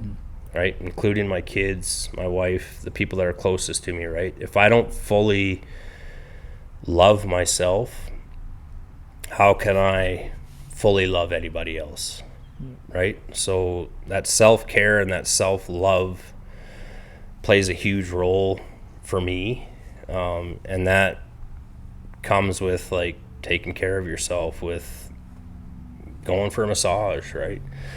Going and getting chiro, going to physio, right? I had an osteopathic treatment for the first time in my life. Didn't even know what it was. I don't even know what it is. Can you explain it to me? Well, it's kind of like, yeah, they just kind of touch you. Okay. And they can feel your energy in specific places in your body, right? Your legs, your arms, whatever, your heart, your liver, your kidneys, your organs, like, and they can feel where tension's built up, and release it, right? And I had this session done, and I was just went into it with an open mind, right? Which is something I've been trying to do, right? Is just going into things with an open mind. And it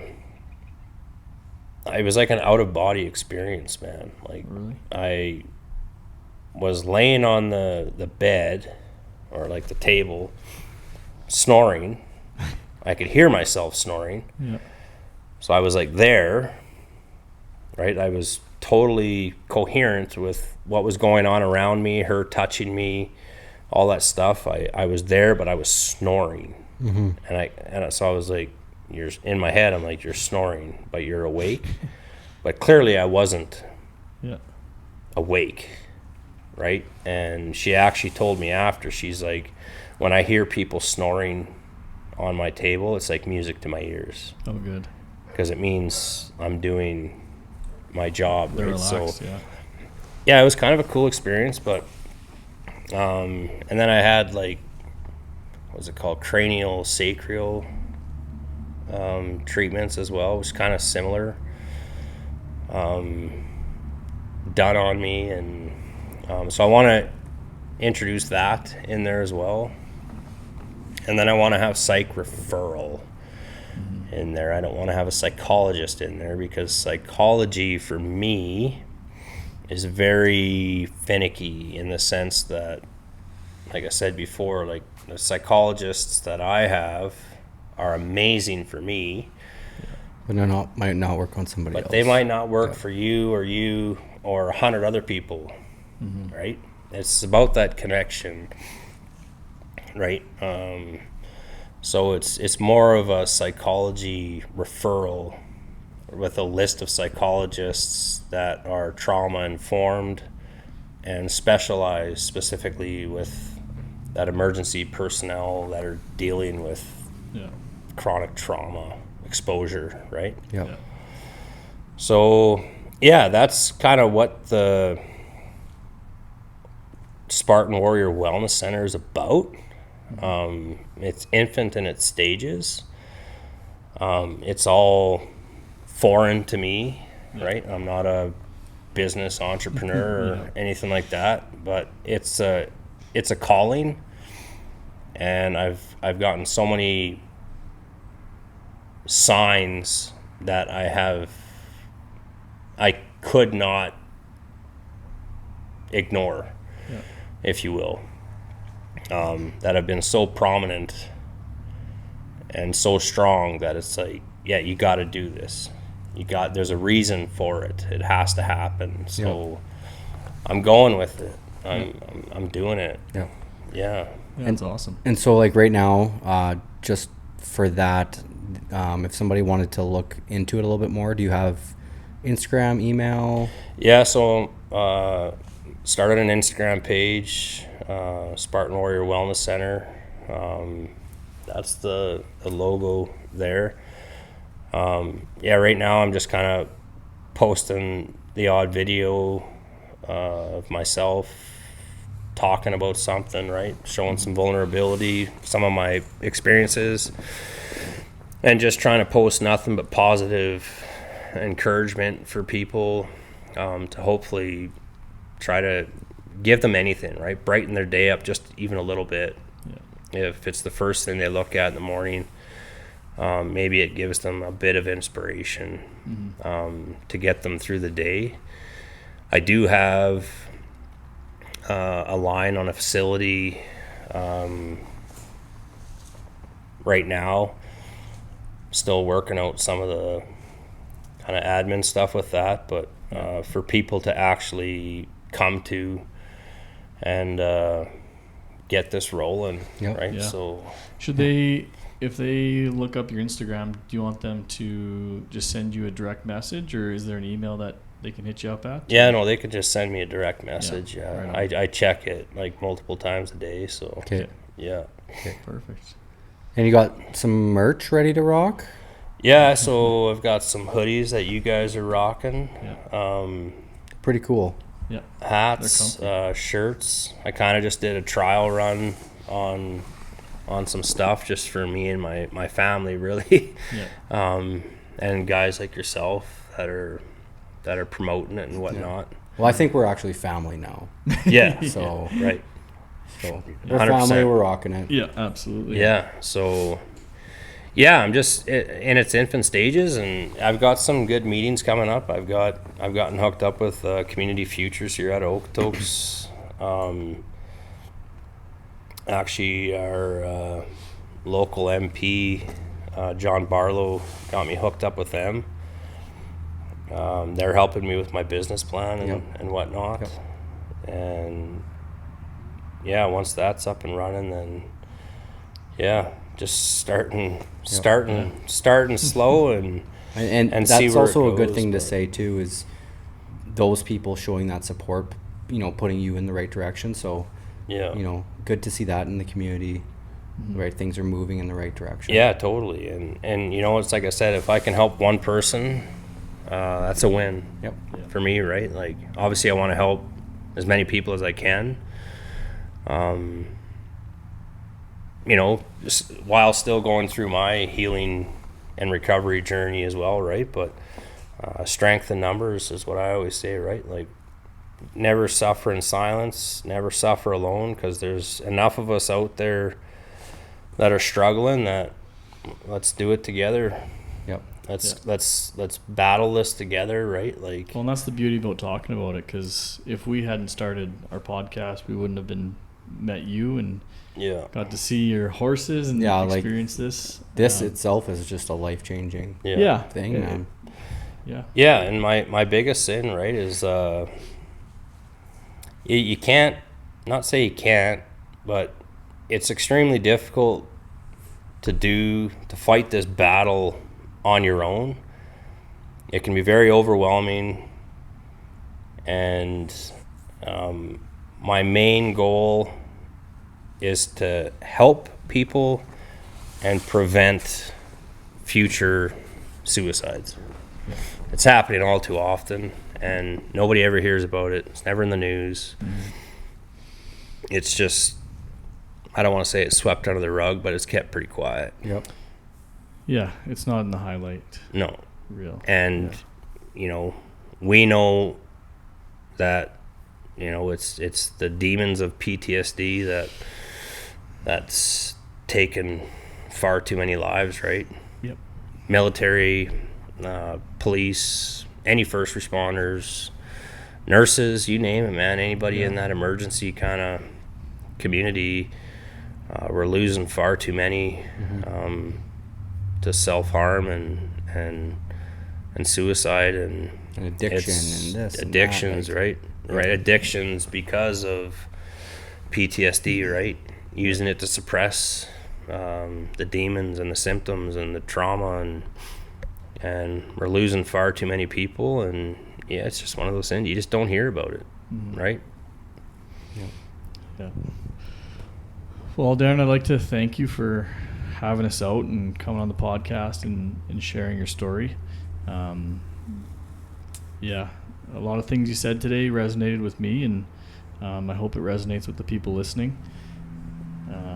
Dylan, anything? Yeah, I'm so grateful to be a part of your healing journey and getting experience,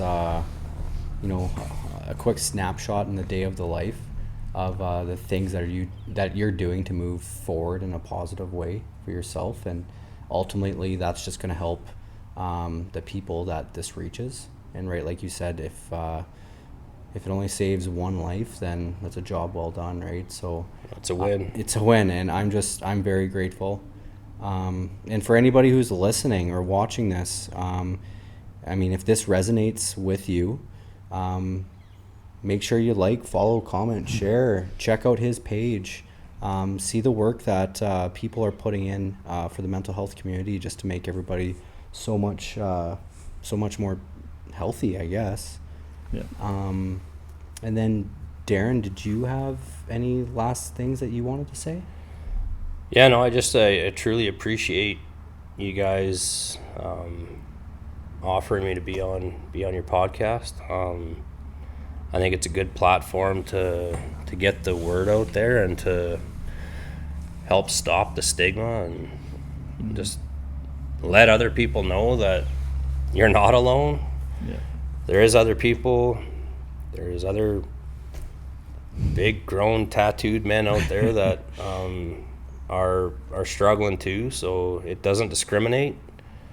It's okay to understand and recognize that maybe you do need some assistance or some help, and to reach out. Like, don't be scared, because it can be a dangerous thing, man. This PTSD. Yep. It can get you. Yep.